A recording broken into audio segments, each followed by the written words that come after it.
हरियाणा। हरियाणा के बारे में जब आप सुनते होंगे, कोई ज़िक्र आता होगा, तो मैं गारंटी से कह सकता हूँ, कभी ख्वाब के बारे में सुनते होंगे, कभी कोई ख़ास तरह की किलिंग हो गई वो सुनते होंगे, या आप सुनते होंगे मेडल आ गया, और या फिर कई बार ढाबों के बारे में जब चर्चा चलती है तो हरियाणा का खूब नाम आता है, क्योंकि दूध दही का खाना हमारा प्रदेश हरियाणा। तो हरियाणा से अर्जुन सिंह कादियान आए हैं आज हमारे साथ, और पढ़ाकू नितिन में अर्जुन सिंह से हम ढेरों बात पूछेंगे।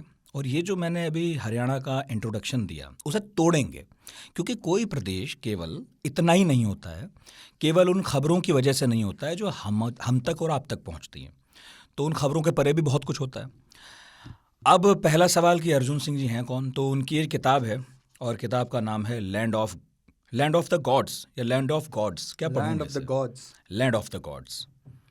और ये हरियाणा की कहानी है। अच्छा, कई लोगों ने सोचा होगा कि भैया लैंड ऑफ द गॉड्स तो केरल है, सब लोग दावा करते हैं, पता नहीं आप ये दावा क्यों कर रहे हैं, तो ये भी पूछूंगा। तो ये किताब है, बड़ी सुंदर सी किताब है, और किताब मेरे पास एक आध साल पहले आ गई थी, अब तो हिंदी में आने वाली है इनफैक्ट। तो अर्जुन सिंह ने किताब लिखी और इसके पीछे इनका एक लंबा चौड़ा परिचय है, लेकिन इतना बताना यहाँ पर्याप्त होगा कि बहुत पढ़ने लिखने वाले हैं, आजकल इतिहास लिख रहे हैं और अलग अलग पदों पर काम किया। मेरा ख्याल है ORF के साथ भी थे आप। हाँ, ऑब्जर्वर रिसर्च फाउंडेशन के साथ भी जुड़ा रहा, वहाँ भी आपने काम किया, वहाँ जुड़े रहे आप। और आप ये बताना भी यहाँ मेरा ख्याल है ठीक रहेगा कि चीफ मिनिस्टर ऑफिस के साथ भी मिलकर आपने काम किया। जी जी, वहाँ पे भी रहा था। वहाँ आप क्या करते थे? मैं वहीं पे ऑफिस में था, चीफ मिनिस्टर्स ऑफिस के अंदर पॉलिसी का काम था, और उसी के अंदर एंगेज रहते थे कि कितनी जो सरकार की पॉलिसीज़ हैं वो कितनी इफेक्टिव हो रही हैं, कितनी इफेक्टिव नहीं हो रही। किस साल में था वहाँ? मैं 2018-19। और फिर ये किताब कब लिखी? ये 19 के बाद, इनफैक्ट 18 और 19 के अंदर ही बहुत सारा जो थॉट प्रोसेस था उसका फॉर्मलाइजेशन होना स्टार्ट हो गया कि भाई वहाँ पर भी मतलब आपको वो एज अ कॉन्सिक्वेंस आप इतना सारा स्टेट के लिए पॉलिसी के लिए काम कर रहे हैं, समझने की कोशिश कर रहे हैं, आप अलग अलग जगह जाते हैं, लोगों का खान पान, लोगों का तौर तरीके समझते हैं, ये समझते हैं कि कौन किस तरह से वोट करता है, किस तरह से किस पक्ष में जाता है, किसका क्या थॉट प्रोसेस है।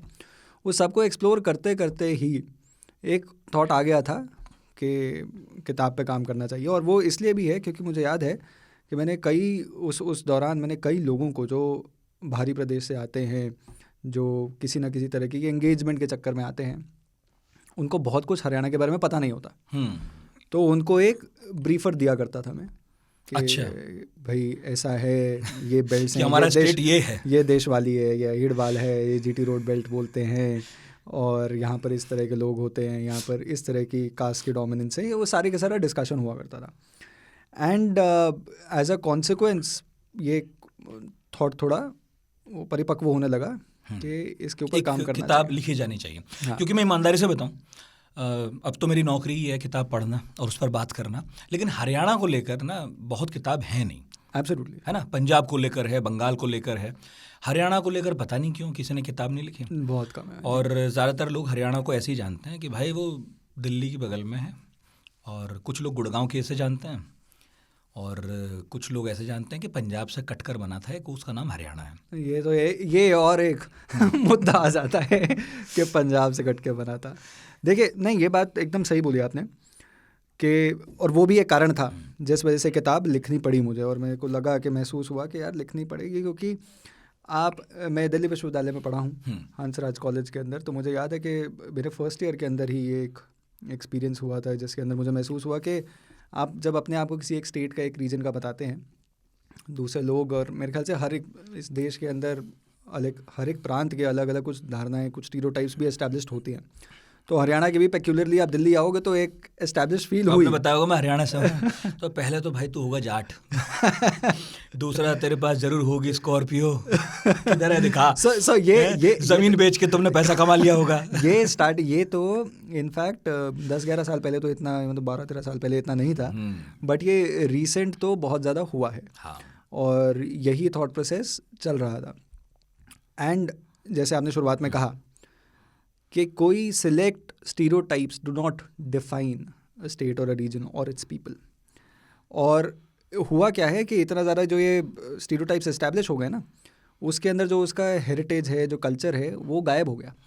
और क्योंकि ये लिखा इतना नहीं गया, इस वजह से मॉडर्न जो हिस्ट्री के स्टूडेंट्स हैं या फिर मॉडर्न जो लोग भी इंटेलिजेंसिया का हिस्सा बन रहे हैं, जो लोग कॉलेजेस या यूनिवर्सिटीज़ में जा रहे हैं, उनको भी ये लैक फील होता है कि यार हमारे क्षेत्र के बारे में कुछ लिखा नहीं हुआ।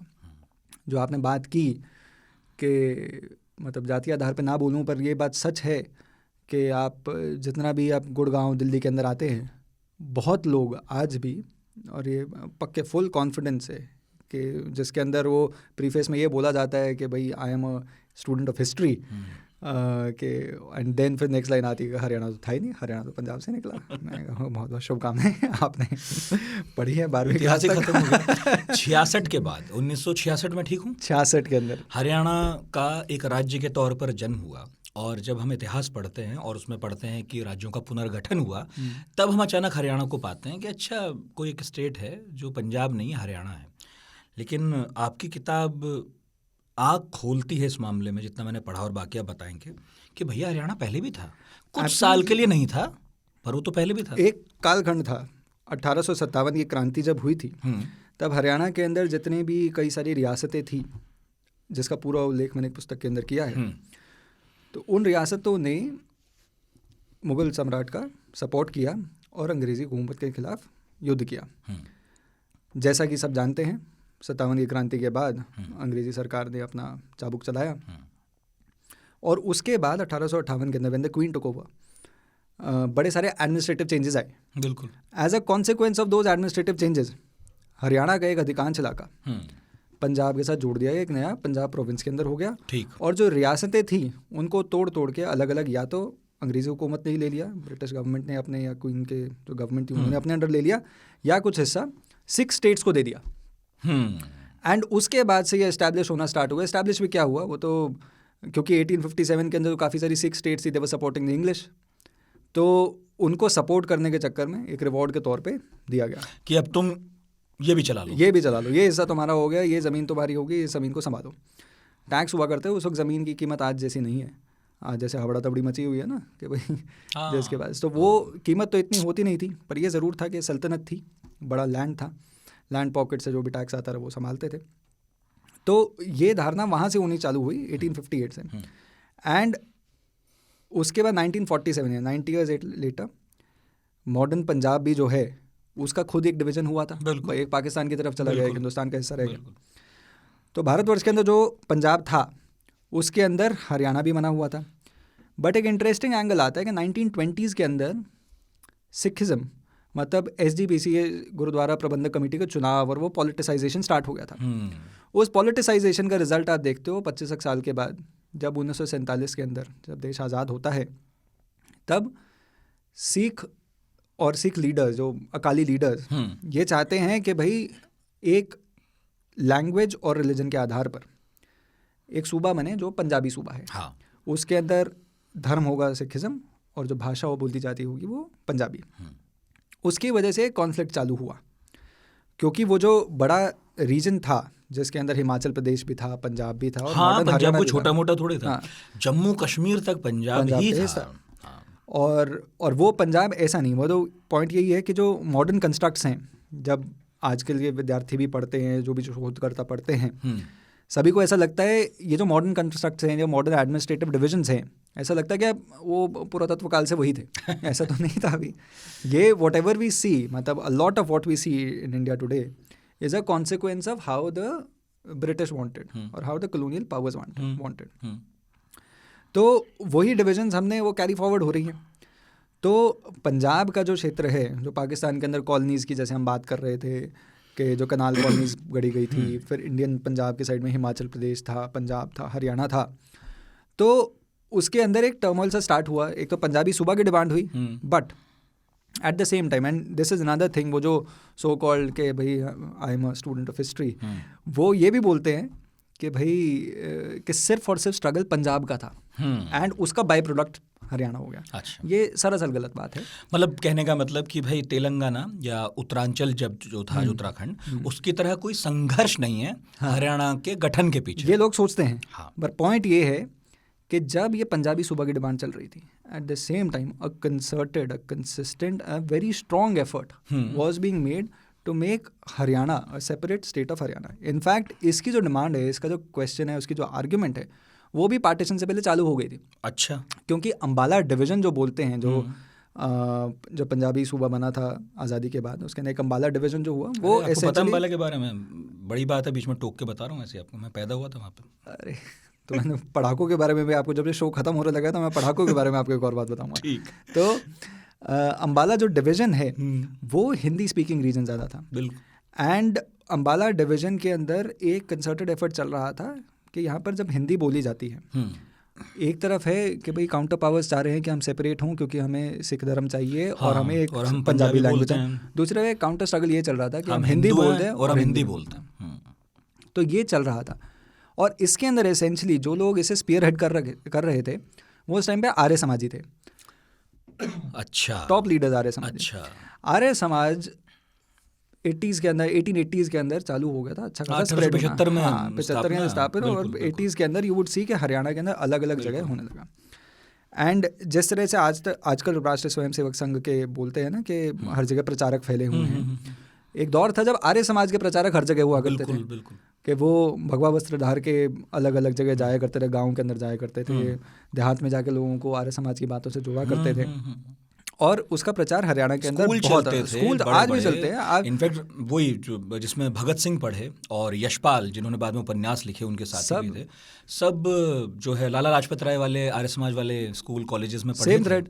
सो 2 डिविजन्स थी कि एक तो गुरुकुल परंपरा थी और दयानंद एग्लो वैदिक स्कूल सिस्टम्स थे। तो डीएवी स्कूल जो पूरे देश के अंदर जितने हैं वो सारे आर्य समाजी स्कूल हैं। इनफैक्ट मैं दिल्ली विश्वविद्यालय में हंसराज कॉलेज में पढ़ा था, तो महात्मा हंसराज का भी आर्य समाजी थे, और हंसराज कॉलेज भी एक आर्य समाजी परंपरा का वैसे कॉलेज है। तो 2 डिविजन से, मतलब जो जिस तरह का स्कूलिंग सिस्टम चल रहा था, तो आर्य समाज अच्छा खासा फैला हुआ था, उसका बहुत प्रचार प्रसार हुआ था। आर्य समाजी धीरे धीरे post independence naturally, if you are, अगर आप एक सुदृढ़, एक स्ट्रॉन्ग सोशल और कल्चरल कम्युनिटी बन जाते हो, बियॉन्ड अ पॉइंट आप पॉलिटिकल हो गए, क्योंकि 47 के बाद सारा तंत्र आपके हाथ में है, और भाई democratic politics is the way forward, और पॉलिटिक्स के अंदर नेचुरली, और आपके पास लोग हैं, आपके वोट देने की तंत्र ताकत है, तो पॉलिटिक्स चलती है। तो वो राजनीति के साथ एंगेजमेंट तो हुई, and Arya Samajis became a very very powerful force, so much powerful कि जो उस टाइम पे जो मुख्यमंत्री हुआ करते, पावरफुल पॉलिटिकल फोर्स। देखिए ये भी कमाल है कि इस पर भी कभी किसी ने लिखा नहीं है। आर्य समाज को एक धार्मिक आंदोलन की तरह जरूर पढ़ा हमने, लेकिन कभी जो आप एंगल बता रहे हैं कि इतना बड़ा एंगल कि उसने एक स्टेट बनाने में इतना बड़ा रोल प्ले कर दिया, और अब आप कह रहे हैं कि सीएम बनाने तक भी रोल प्ले किया, तो आप इसको नहीं पढ़ा। आप इसको पैरेलली पढ़िए। RSS, does RSS say that there are political institutions? They're not. There are socio-cultural organization, और जो समाज को एक करने का काम करती है। बिल्कुल। RSS identifies itself as that. बिल्कुल। तो वही सेम चीज़ है।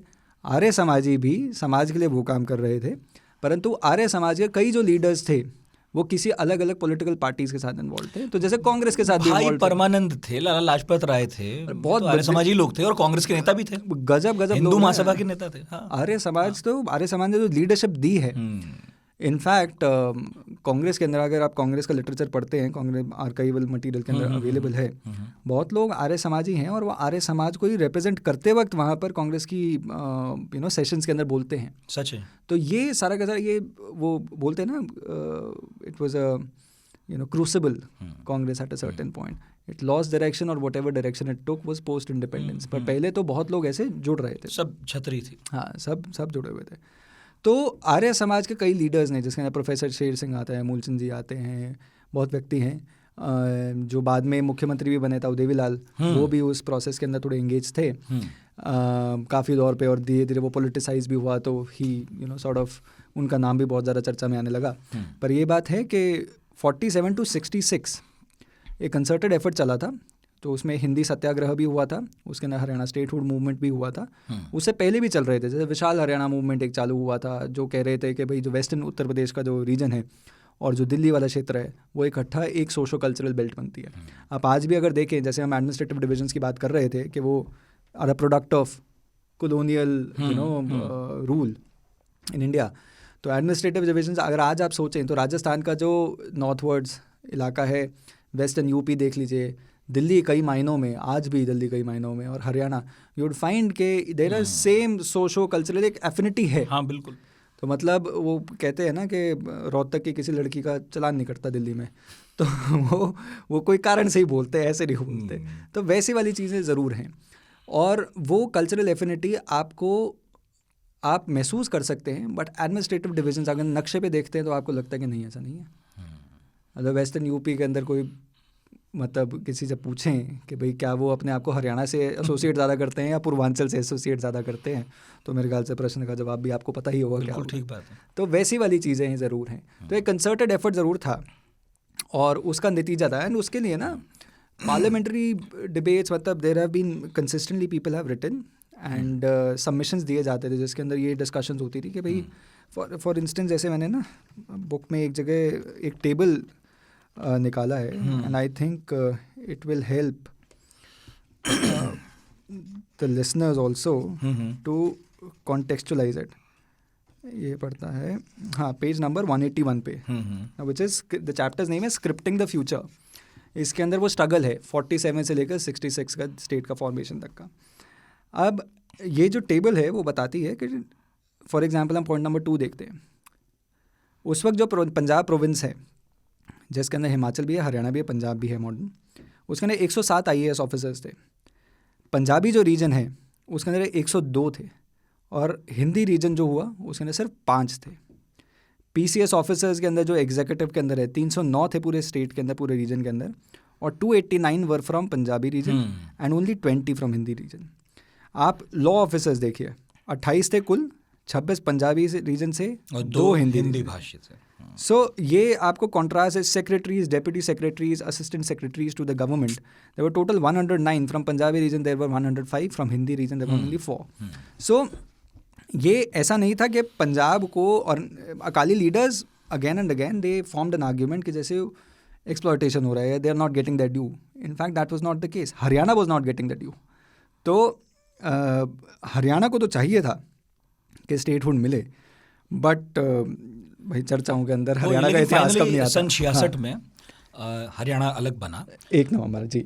बिल्कुल। और कहानी कुल मिलाकर ये है कि पंजाब भी यदि चाहता था कि वो एक खुद मुख्तार अलग स्टेट बने, तो हरियाणा भी चाहता था। बस बात यह है कि जब राज्यों के संघर्षों का इतिहास लिखा गया तो उसमें पंजाब थोड़ा प्रमुखता से सामने आ गया, क्योंकि उसके अपने कुछ रीजन थे, बहुत और कारण है। रीजन है जैसे आप बता रहे थे, उसमें धर्म भी है, पंजाबी भाषा है। हरियाणा को उस तरह से नहीं बताया गया। कुल मिलाकर हरियाणा पहले भी एक स्टेट था और 66 के बाद फिर हो गया। पहले भी एक रीजन था। हाँ बिल्कुल, एक region state is a modern construct. हाँ बिल्कुल, वो नई परिभाषा जो है स्टेट की, उसमें अब स्टेट है। पर ये कहानी क्या है, ये जो आपने नाम लिखा है land of the gods?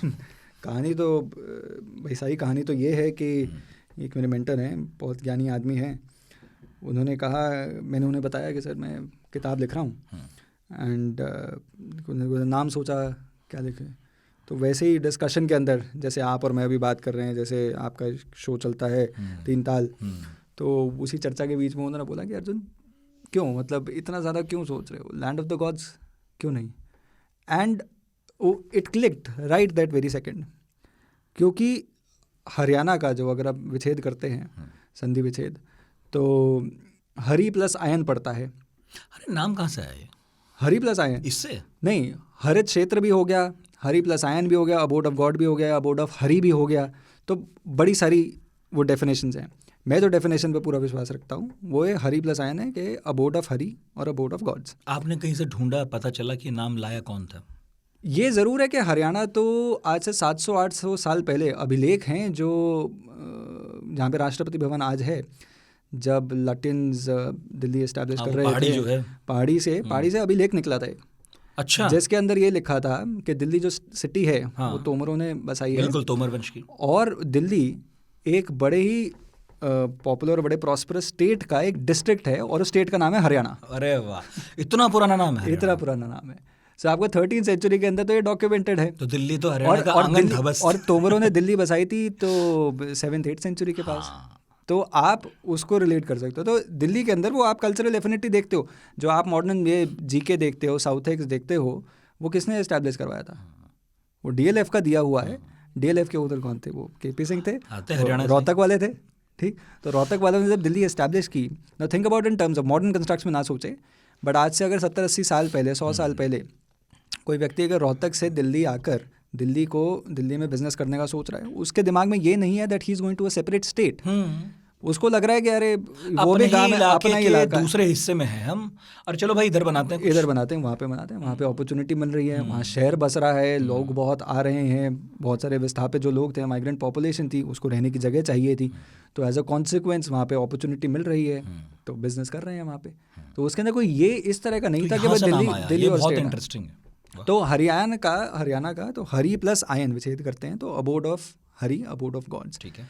And अगर हम कल्चरली भी सोचे ना, ऐसा नहीं है, एंड ये कमाल की बात है, आप जब हिंदू सभ्यता की बात करते हैं, भारतीय सभ्यता की बात करते हैं, आप फट से आप काशी पहुंचते हैं, आपका दिमाग फट से दौड़ के जाता है मगध प्रदेश की तरफ, कभी हरियाणा में नहीं आता।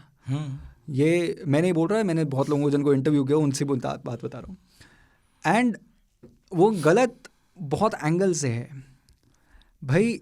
भरतास जो ट्राइब है जिसके नाम पर इस देश का, वो यहाँ पर हुआ थी। जो सिंधु सरस्वती सभ्यता है, जो माना जाता है इस देश की सबसे पहली सभ्यताओं में थी, वो यहाँ पर थी। वेद लिखे गए, ऋग्वेद यहाँ पर सरस्वती के बैंक्स पे लिखे गए।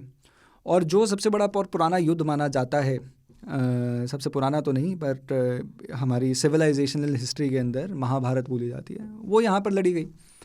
तो एक लैंड, एक एरिया, एक रीजन जो आपकी इतनी ज़्यादा कल्चरल हिस्ट्री को होल्ड करता है, वो लैंड और रीजन आप ये एस्टैब्लिश फॉर सम रीज़न, सम और द अदर रीज़न, आप ये नहीं बता पा रहे, अरे आप मेंटली ये नहीं सोच पा रहे, अरे हरियाणा भी तो है। तो इसके अंदर ना, एक आज शाम को मैं आपको बता रहा था ना, वो एक कार्यक्रम में था, उसके अंदर माननीय होम मिनिस्टर अमित शाह जी ने बात बोली कि भाई आप उस सेक्शन से या उस थॉट प्रोसेस से निकलिए कि आपकी पुस्तकें या आपका जो लिटरेचर है वो उस एंगल से नहीं लिखा हुआ जिस तरह से लिखा जाना चाहिए, आपको इंस्पायर नहीं करता, या फिर किसी और के लेफ्टिस्ट की अप्रोच से लिखा हो गया है। तो वही चीज़ है। वैसे भी किसी एक बात को कहने के 50 तरीके हो सकते हैं। हाँ, यदि किसी से हम सहमत नहीं हैं तो हम अपने तरीके से लिख दें। पर पॉइंट ये है कि भाई पढ़ो, जैसे आपका शो है, पढ़िए, जानिए, बहुत किस्से कहानियाँ हैं, इसलिए शुरू किया हमने। आप जैसे लोगों को बुलाते हैं, किताबों के बारे में बात करते हैं, और एक बातचीत में कई किताबों के नाम निकलते हैं। Haryana land of the gods है, ठीक है, लेकिन लड़ाई बहुत हुई यहाँ। वो टर्मोइल बन गया एक अच्छा खासा। मतलब this I say in the book also somewhere I think कि what was suppose to be और what is the land of Indic civilisation became a battle ground of civilisation. कि दिल्ली जब प्रोमिनेंट, या आगरा भी जब प्रोमिनेंट होना चालू हुआ, वो तब था कि जब इस्लामिक इन्वेजन्स या अपने पास ये वैसे इन्वेजन्स होना, घुड़सवार आने लगे और इन्वेजन्स चालू हुए। तो वो जो रास्ता था दिल्ली तक पहुंचने का या आगरा तक पहुंचने का, वो एक तो था रेगिस्तान वाले इलाके से निकलने का, और दूसरा था ऊपर जब ये सिंध से निकलते वक्त, ये हिसार से, हाँ, पंजाब में एंट्री करते वक्त, और फिर हरियाणा। हाँ, तो हिसार, एक दो इलाके हो गए। तो हिसार से आ रहे हैं, यहाँ पर आप सरिंद, पंजाब वाला सरिंद के इलाके से आ रहे हैं, आपके 2 एंट्री पॉइंट्स हो गए to reach Delhi and further to Agra. दोनों के बीच में आपका हरियाणा पड़ता है। तो जूत बजाई खड़े होनी थी, वही होनी थी। पता है, लेकिन मज़ा बहुत आता है। जब मैं बाबरनामा पढ़ रहा था और उसमें मैंने जगहों के नाम पढ़ने शुरू किए, और वो नाम आज भी हैं। हाँ, है ना। 1526 में हुआ है पानीपत का युद्ध पहला, और आप आज पढ़ो अगर उसे इतने साल बाद, 600 साल बाद, तो अंदर से ना रोमांच उठता है जब उसमें नाम पढ़ते चलते हैं कि हम हिसार पहुँचे। उसके अंदर रिकॉर्ड के अंदर रहता है कि हिसार गए, हाँसी गए, आज भी सेम नाम है सब। और हिसार तो इनफैक्ट उससे 200-300 साल पहले नया शहर भी बसाया गया था। पर पॉइंट ये है कि ये जो आप जो रुचि दिखा रहे हैं ना कि इन सिटीज़ को, इन ये जो लोकल इतिहास को जानने की, वो इस बुक के अंदर मैंने अटेम्प्ट किया है कि लोगों तक पहुँचे ये बात।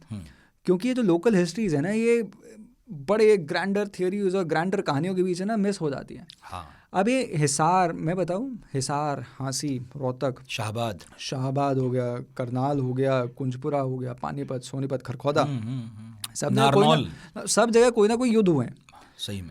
तो ये जो आज जैसे हम बात कर रहे हैं ना कि भाई जो महाभारत हुई वहाँ पे, उस सिविलाइजेशन का गढ़ बना हुआ था, वेद वहाँ लिखे गए, सभ्यता वहाँ पे, भगवान श्री कृष्ण ने वहाँ पर ज्योति सर के अंदर गीता का सार दिया। एंड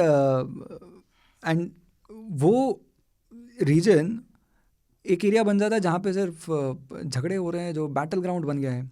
एंड उस बैटल ग्राउंड बनने की वजह से जो लोकल सोसाइटी है, जो लोकल विलेजेस हैं, जो टाउन्स हैं, वो भी तो सफ़र कर रहे थे।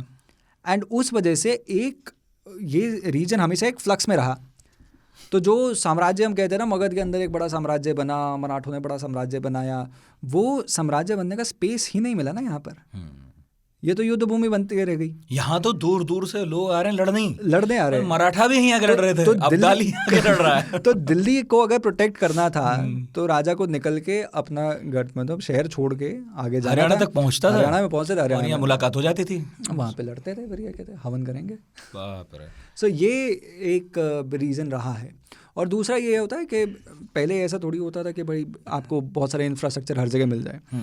तो यमुना नदी साइड में बहती थी, तो यमुना नदी के तट पर आपको वाटर रिसोर्स सप्लाई भी मिल गया, क्योंकि वाटर है तो वहाँ पे फार्मिंग भी अच्छी हो रही थी, तो आपको फूड सप्लाई भी मिल गया।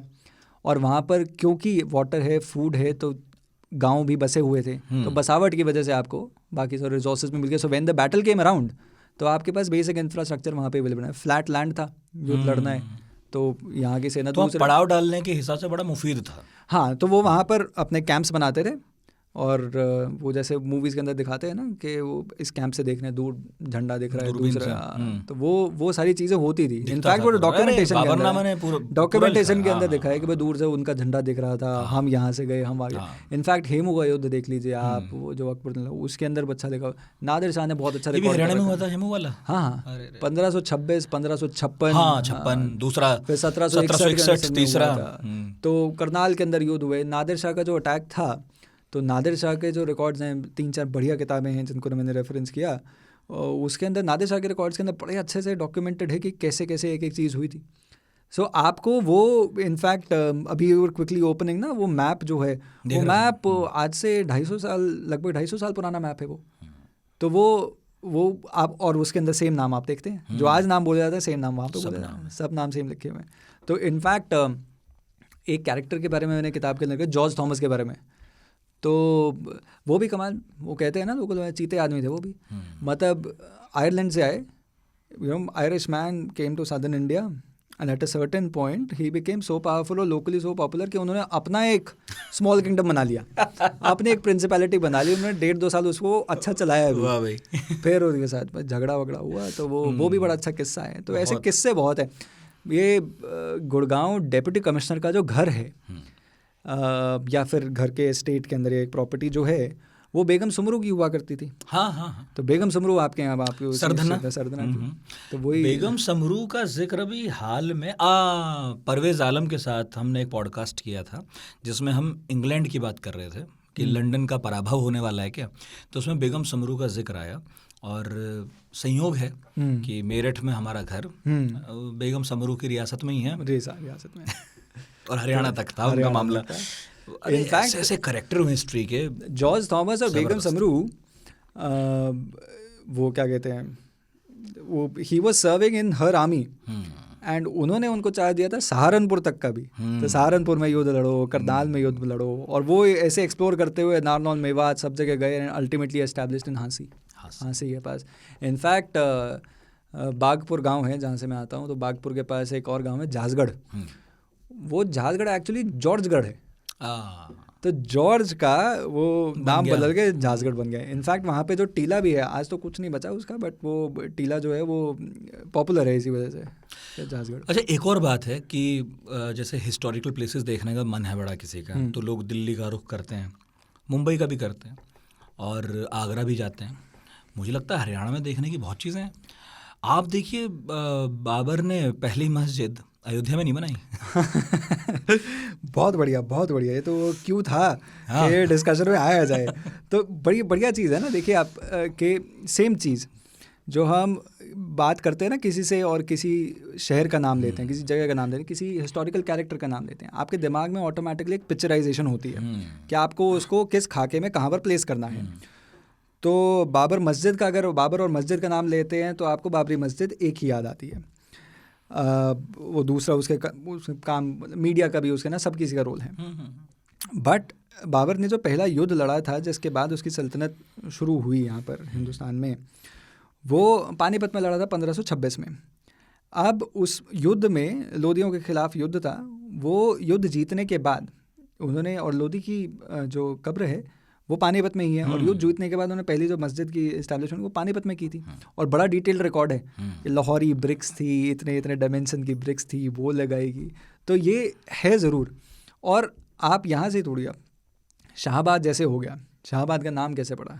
ये शाह कोई वो संस्कृत वर्ड थोड़ी है।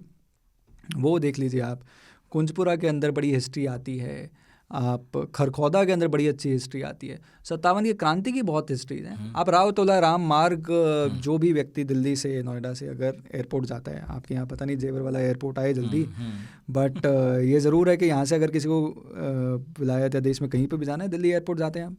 दिल्ली एयरपोर्ट जाते वक्त 2 रास्ते लेते हैं, धौला कुआं के पास और राव तुलाराम मार्ग। तो राव तुलाराम मार्ग, बहुत लोग दिल्ली के राव तुलाराम मार्ग पे सुबह शाम ट्रैवल ज़रूर होता होगा, बट कोई कॉन्टेक्चुअलाइज नहीं करता कि राव तुलाराम थे कौन।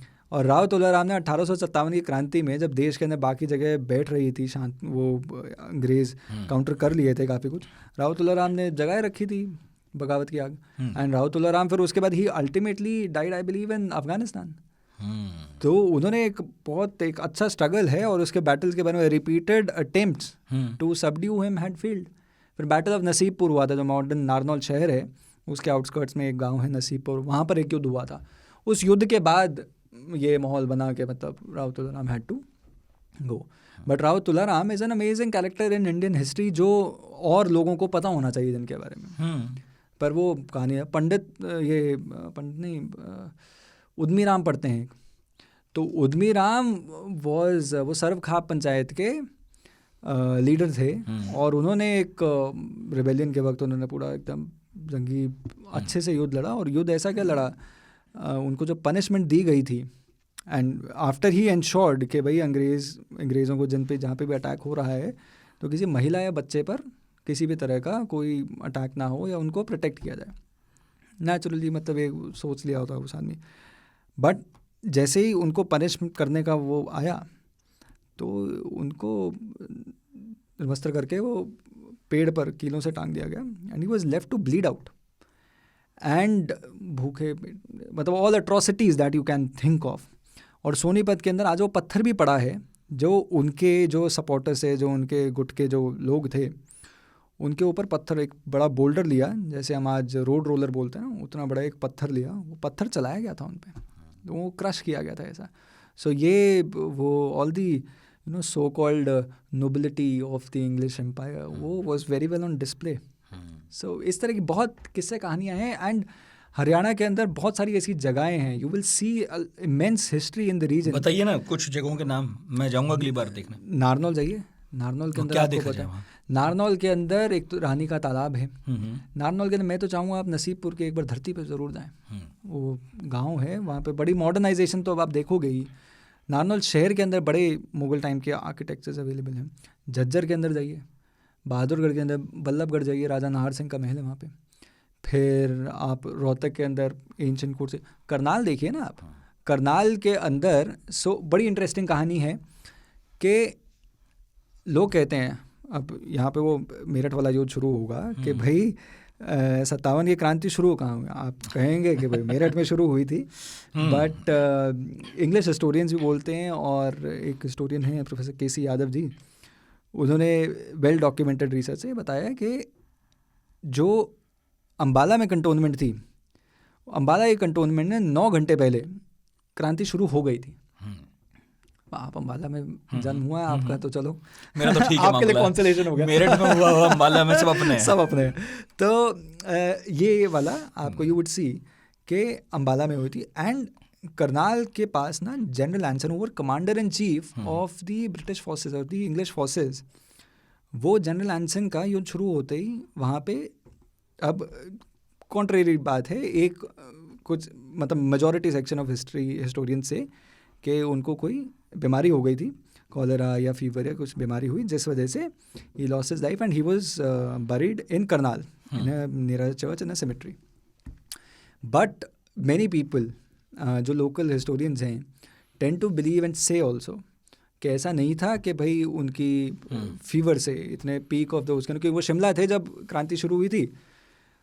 युद्ध शुरू होते ही वो अपने लाव लश्कर के साथ कुछ समय लगा था उनको नीचे आने में. वो अम्बाला पहुँचे, फिर अम्बाला से उन्होंने डिसाइड किया कि जो दिल्ली विश्वविद्यालय का नॉर्थर्न रिज है वहाँ पर उन्होंने अपने आप को कॉन्सेंट्रेट किया था to fight back and take Delhi back.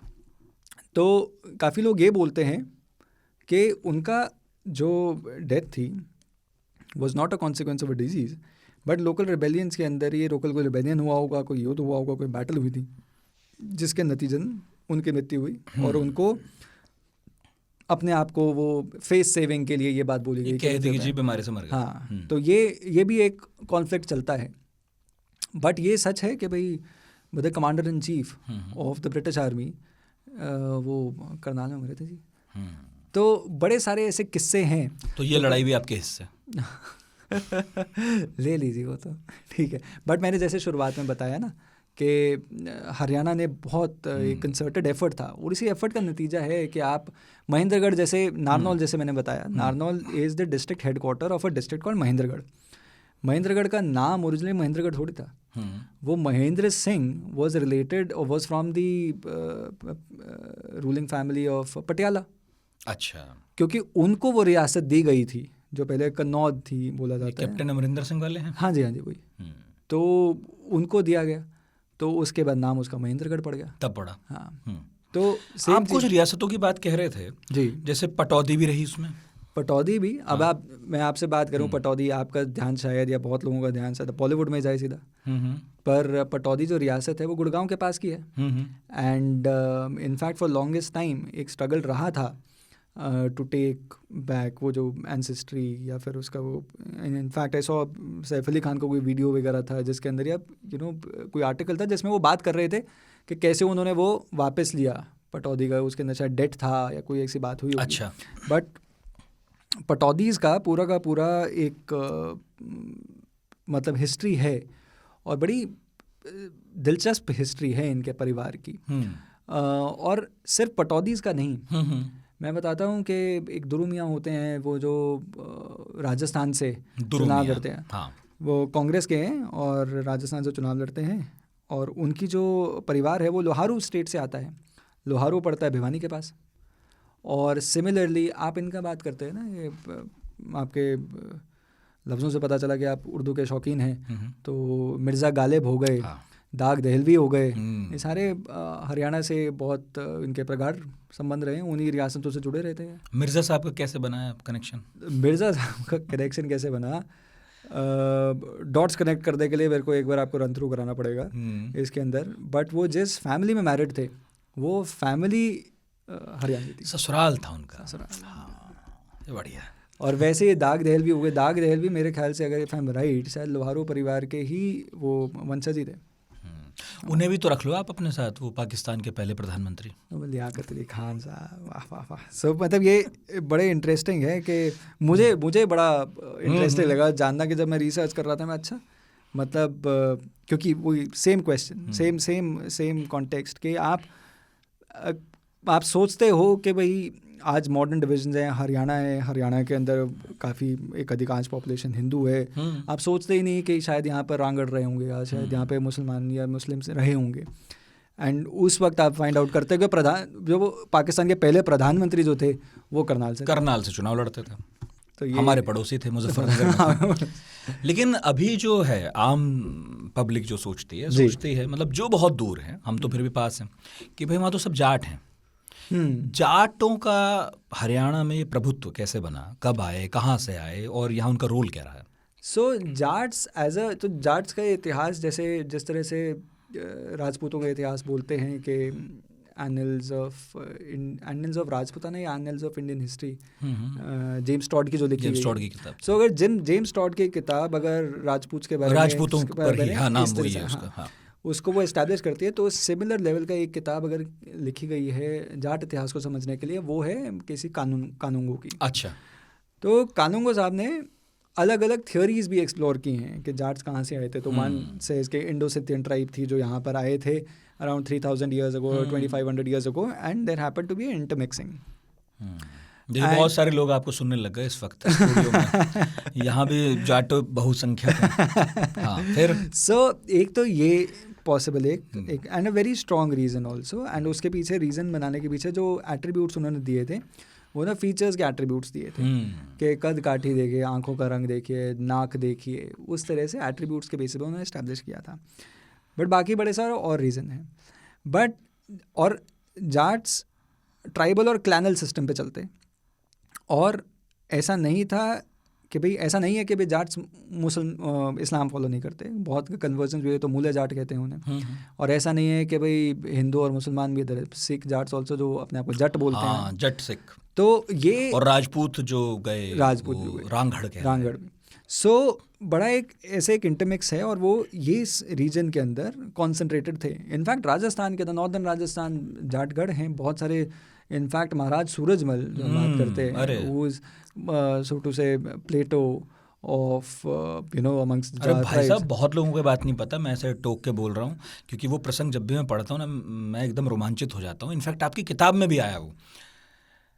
अब आप अकबर के मकबरे पर कभी जाएं तो ये याद रखें कि उसमें नीचे कुछ नहीं है, क्योंकि जाटों ने नाराज होकर किसी वक्त पूरे मकबरे को उखाड़ फेंका था और उस कब्र को भी उखाड़ लिया था, और अकबर की जो हड्डियां थी वो निकाली, उन्हें जला दिया था ताकि औरंगजेब को दर्द हो, क्योंकि वो बहुत दर्द दे रहा था उस वक्त। ये बहुत गजब का किस्सा है वो, जो भी जैसे आपने भी बोला ना, रोंगटे खड़े हो जाते हैं सोच के भाई कि भाई एक गांव देहाती लोग who got together and realise किया कि भाई ये तो हमारे साथ गलत हो रहा है। एंड वो आग इतनी भड़की, वो गुस्सा इतना भड़का कि औरंगजेब के छोटू से दादा परदादा, हाँ बिल्कुल, परदादा भी हुए, हाँ, ऊपर जो भी गए, हाँ, है ना, वो उनके साथ मतलब इतना वो वेंजेंस था, इतना वो आक्रोश था कि भाई उनकी कब्र उखाड़ के उनके जो अस्थियाँ थी उस पर आग के हवाले करा।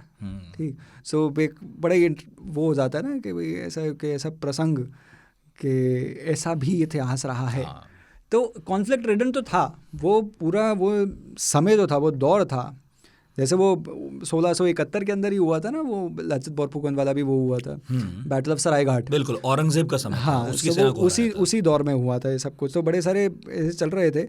बट यू सी इसमें लचित का नाम आया तो मैं प्रमोशन कर दूं कि हम लोगों ने एक पॉडकास्ट लचित बोरफुकन पर किया है, और मेरा ख्याल है 10-12 एपिसोड पहले किया होगा, तो वो लोगों को सुनना चाहिए, क्योंकि लचित बोरफुकन हिंदुस्तान के सैन्य इतिहास के बड़े पात्र हैं, और उनका ड्यू अभी है। हम लोगों ने उन्हें मतलब ढंग से याद नहीं किया है। हाँ। जबकि मैं पढ़ रहा था कि जो एनडीए की ट्रेनिंग होती है उसमें जो बेस्ट कैडेट होता है उसे लचित बोरफुकन अवार्ड दिया जाता है। तो भाई ऐसे आदमी के बारे में तो जानना ही चाहिए जिसके नाम पर इतना बड़ा अवार्ड हो।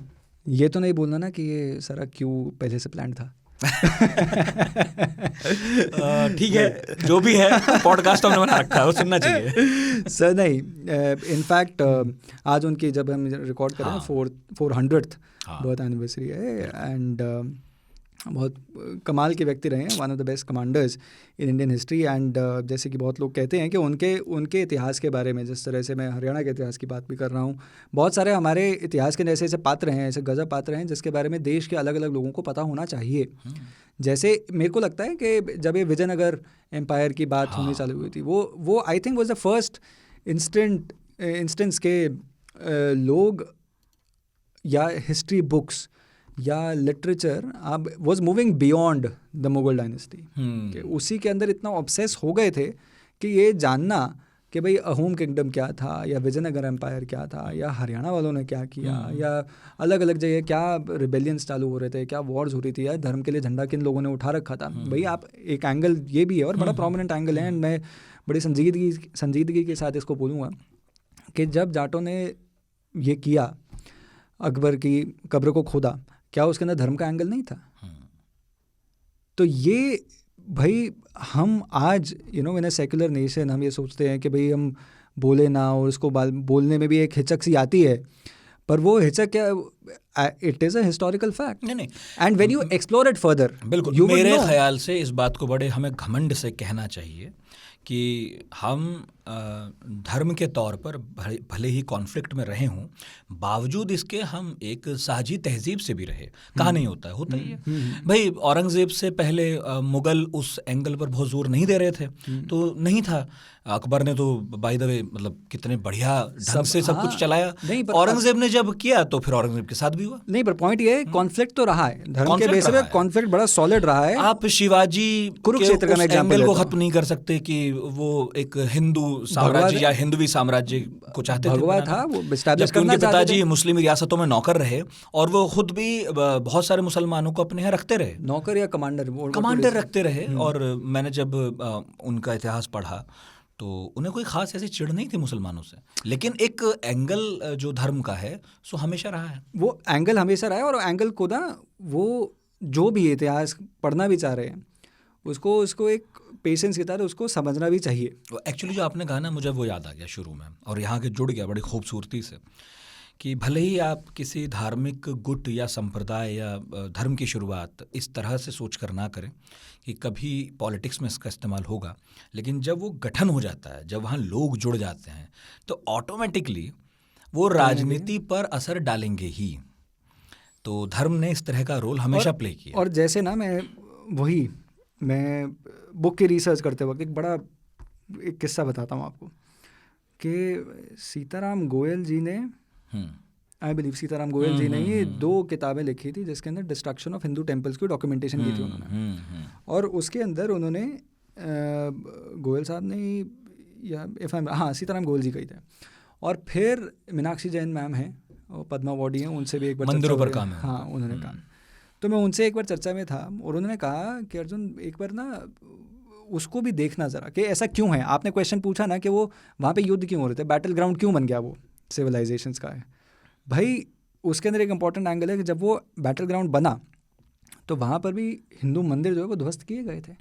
कुरुक्षेत्र के अंदर, बुक के अंदर भी इसकी चीज़ का थोड़ा सा एक डिस्कशन है कि कुरुक्षेत्र के अंदर मंदिर तोड़े इस बात से गए थे क्योंकि Kurukshetra was a Pilgrim city for Hindus across the country. जब मराठे भी आए थे north for the 1761 third battle of Panipat, उसके पीछे एंगल यही था ना कि भाई वहाँ पे तो तीर्थ है कुरुक्षेत्र के पास। सो वो एंगल धर्म का एंगल था, रहेगा।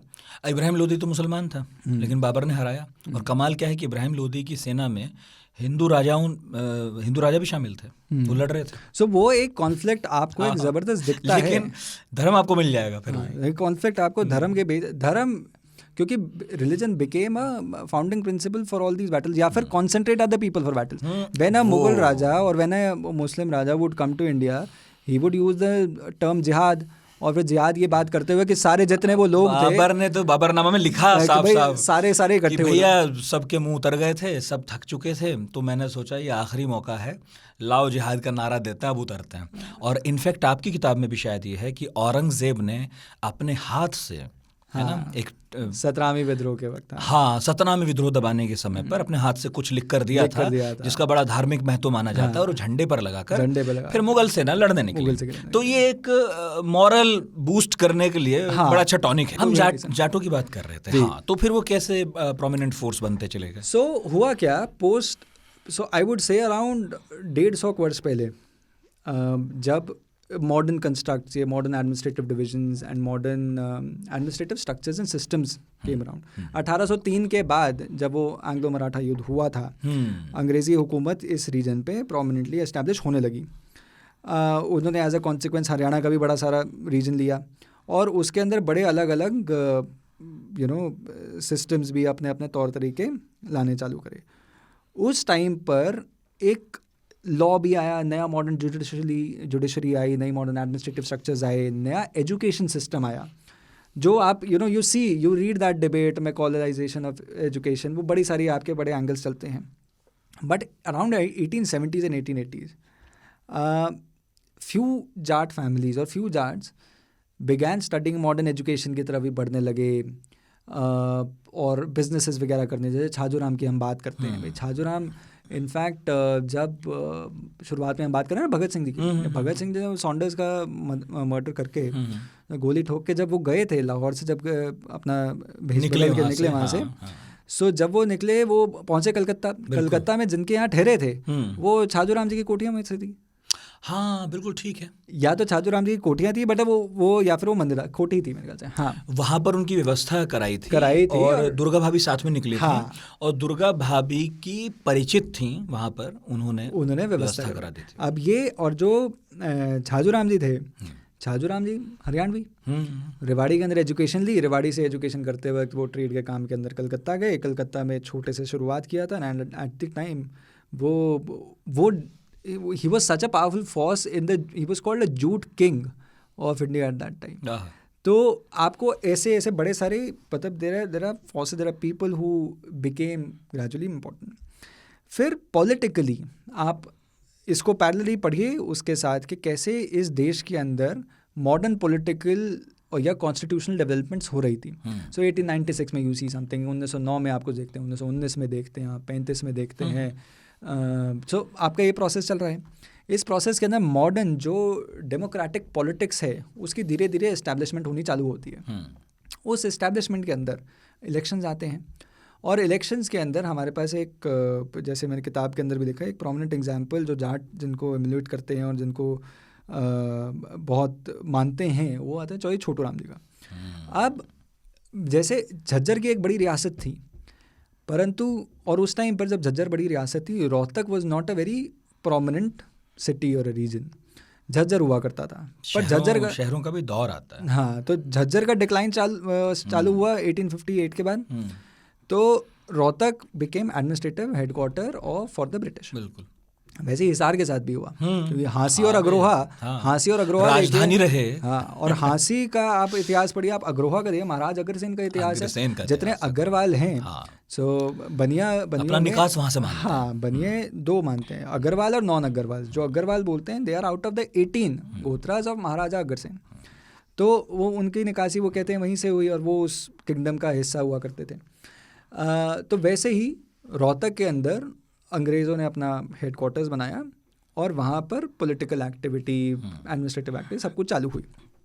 अब चौधरी छोटू राम जी उस टाइम पर, अर्ली 1900s की बात कर रहा हूँ, उस टाइम पर he became one of the lawyers, Saint Stephen College में पढ़े और worked in politics and then became a political leader as. Congress के बड़े नेता बने वो रीजन। उधर सर गंगाराम लाहौर में, उधर सर छोटू राम, दो ही सर हैं मुझे तो याद है। सर ये चालू हुए, इन्होंने एक प्रोमिनेंट फोर्स, मतलब रोहतक के अंदर too became a very prominent force and a prominent name politically. But ये 1947 के बाद, मतलब आप 1920 के पास से 1912-13 के पास से या 11, जब दिल्ली भी अलग हुई, दिल्ली भी तो हरियाणवी है ना, तो दिल्ली जब अलग बनी, हाँ 1912, हाँ, तो दिल्ली जब बनी उसी दौर के पास हरियाणा के अंदर ये पॉलिटिकल एक्टिविटी चालू हुई। By 47 it sort of became more mature.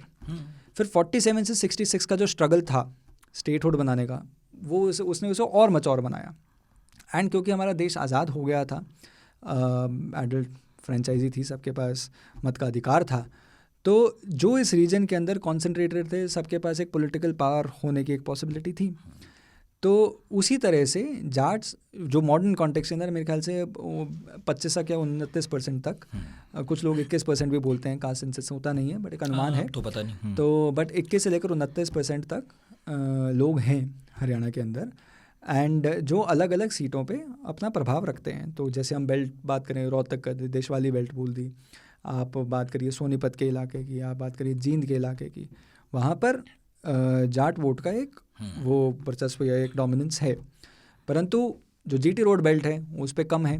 अहिड़वाल क्षेत्र हो गया, नारनौल, महेंद्रगढ़, रेवाड़ी, गुड़गांव, यहाँ पर डोमिनेंस नहीं है। बट ये है कि भाई किसी से बात करते हैं तो वो हरियाणा सुनते हैं तो जाट होंगे, तो जबकि वहाँ रोड भी हैं, जाट, गुजर, रोड, बनिए हैं, यादव, बनिए तो मैंने आपको बताया ना, अग्रवाल बनिए, कम्युनिटी बढ़िया संख्या में है। इनफैक्ट वहाँ सिख भी बहुत है, जो आप ये कैथल का क्षेत्र लीजिए, आप अम्बाला का क्षेत्र लीजिए, सिख भी बहुत हैं। इनफैक्ट ये 84 में जब entire first was happening Punjab के अंदर, तब इधर पटौदी के पास कई गुरुद्वारों के अंदर झगड़े हुए थे। सो इस तरह की चीज़ें हैं कि वही naturally cultural socio cultural similarity बात कर रहे हैं, वो है, वो आपको आप बस को थोड़ा सा कुरेदने की ज़रूरत है, आपको पता चल जाएगा कि यहाँ पर भी यहाँ पर भी। और फिर हम इंदिरा दरबार में भी हरियाणा के एक बड़े क्षत्रप का हस्तक्षेप देखते हैं। तो ये क्षत्रप की जो बात है पहली ना, मारुति भी आप ही लोगों ने लगाई। तो यही बात है कि फॉर जैसे हम इस पॉडकास्ट के डिस्कशन के वक्त ही हम 2-3 बार इस बात पे बात हो गया कि भाई क्यों है, कितना इतना अहम रोल रहा हुआ है। ऐसे तो मैं देखूं छोटा सा स्टेट है, सोचिए, और क्या नहीं है, हम सब चीज निकल रही है, हर चीज के झंडे गाड़ रहे हैं। हाँ, सब निकल रहा है। इनफैक्ट अभी तो हम खेल वेल तक पहुंचे नहीं। अभी तो टॉलेस्ट लीडर्स जो उस वक्त देश में थे, इमरजेंसी काल के वक्त जो इस देश के जो टॉलेस्ट लीडर्स थे, वो कहाँ पर कैद में रखे गए थे? हरियाणा के अंदर मुख्यतः तौर पर रखे गए थे, जेलों में, जेपी वगैरह सब। हरियाणा में भी है, पीलू मोदी हो गए, ये सब कुछ वहीं पे, रोहतक की जेल, महेंद्रगढ़ की जेल, यही जेल हुआ करती थी।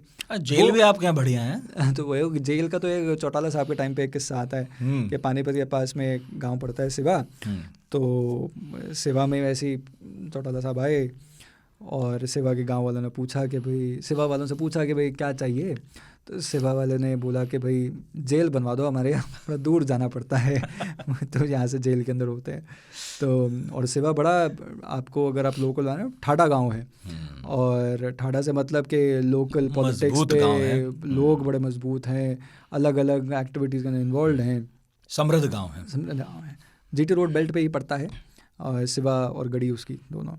तो ये सारे के सारे मतलब है। तो जो आप किस्सा जैसे कांग्रेस के अंदर या फिर दरबार के अंदर आप बात कर रहे थे, वो थी बंसीलाल जी की जैसे कहानी पड़ती है। तो बंसीलाल जी उस टाइम पर वो मुख्यमंत्री थे, पर मुख्यमंत्री उनको पद छोड़कर उन्होंने अपना एक डमी जो अपने उनके कॉन्फिडेंस के आदमी थे उनको वहाँ पर इस्टेब्लिश किया, और वो आ गए दिल्ली में। और दिल्ली में ही was in that coterie, that motley group of people, Sanjay Gandhi, जो संजय गांधी के बड़े करीबी थे। और संजय गांधी का वो दौर वो था कि संजय गांधी के कहने पर ही बस सब कुछ हो रहा था। और ये वही टाइम था कि, और संजय गांधी से करीब होने के लिए जो बंसीलाल जी के पास टूल था वो मारुति प्रोजेक्ट था। बस आ जाओ, लगा दो जी, उनको प्रेम है सब। ये तो है, मतलब उपलब्धि भी है ये, केवल हम इसे इस तरह याद ना करें, बल्कि उपलब्धि तो है ही। लेकिन वो प्लांट हमेशा चर्चा में रहता है अभी तक। हाँ, मानेसर वाला प्लांट तो कभी चर्चा से बाहर नहीं होता है। वो भी एक बड़ा कारण है कि लोगों को हरियाणा के बारे में पता चल जाता है पूरे भारत में कि मानेसर में कुछ हुआ। कहाँ है जी? हरियाणा। नहीं, पर हरियाणा के अंदर ना उसी दौर में बड़े अच्छे अच्छे काम भी हुए। सो 66 के अंदर राज्य नहीं, काम अच्छा ही था वैसे। ये भी काम उस टाइम भले ही किसी और ढंग से किया गया, लेकिन कालांतर में तो अच्छा ही निकला। देखिए, इंडस्ट्री के वजह से तो अच्छा था, पर जिस तरह से किया गया था वो उसने एक रॉन्ग प्रेसिडेंट सेट कर दिया। काम सही होते हैं, करने का ढंग भी सही हो जाए, तो गांधी जी वाली बात पूरी हो जाए। साध्य और साधन दोनों ही पवित्र होने चाहिए, क्योंकि प्रेसिडेंस एक रॉन्गफुल एस्टैब्लिश हुआ था। मैं उस दौर के अंदर ना, मैं उसके बारे में हरियाणा को यही बुक लिखते वक्त ही बड़े सारे किस्से आए कि आप इमरजेंसी का दौर देखें, या फिर वो जो पावर थी उस पावर का यूटिलाइजेशन कैसे किया गया, उसे एक रॉन्ग प्रेसिडेंट सेट कर दिया for the next generation of leaders, या जो मुख्यमंत्री बने आगे उनको पता चल गया कि सीआईडी का इस्तेमाल करना कैसे किया जा सकता है। रहेगा। तो अच्छा, आपकी सीआईडी बोलने से याद आ गया कि राजीव गांधी ने जो भाई साहब की सरकार गिराई थी चंद्रशेखर की, वो यही तो कह के गिराई थी कि हरियाणा पुलिस के 2 कांस्टेबल खड़े हैं और वो मेरी जासूसी करता है। तो ये देखिए जरा, तो वो सीआईडी का जो यूज करना, या इनफैक्ट जो सरकार बचाने के लिए जो कैश प्रोवाइड कराया जाता है 1991 के अंदर, जो जेएमएम वाला किस्सा बात करते हैं, वो कहाँ से? वो भी यहीं से है।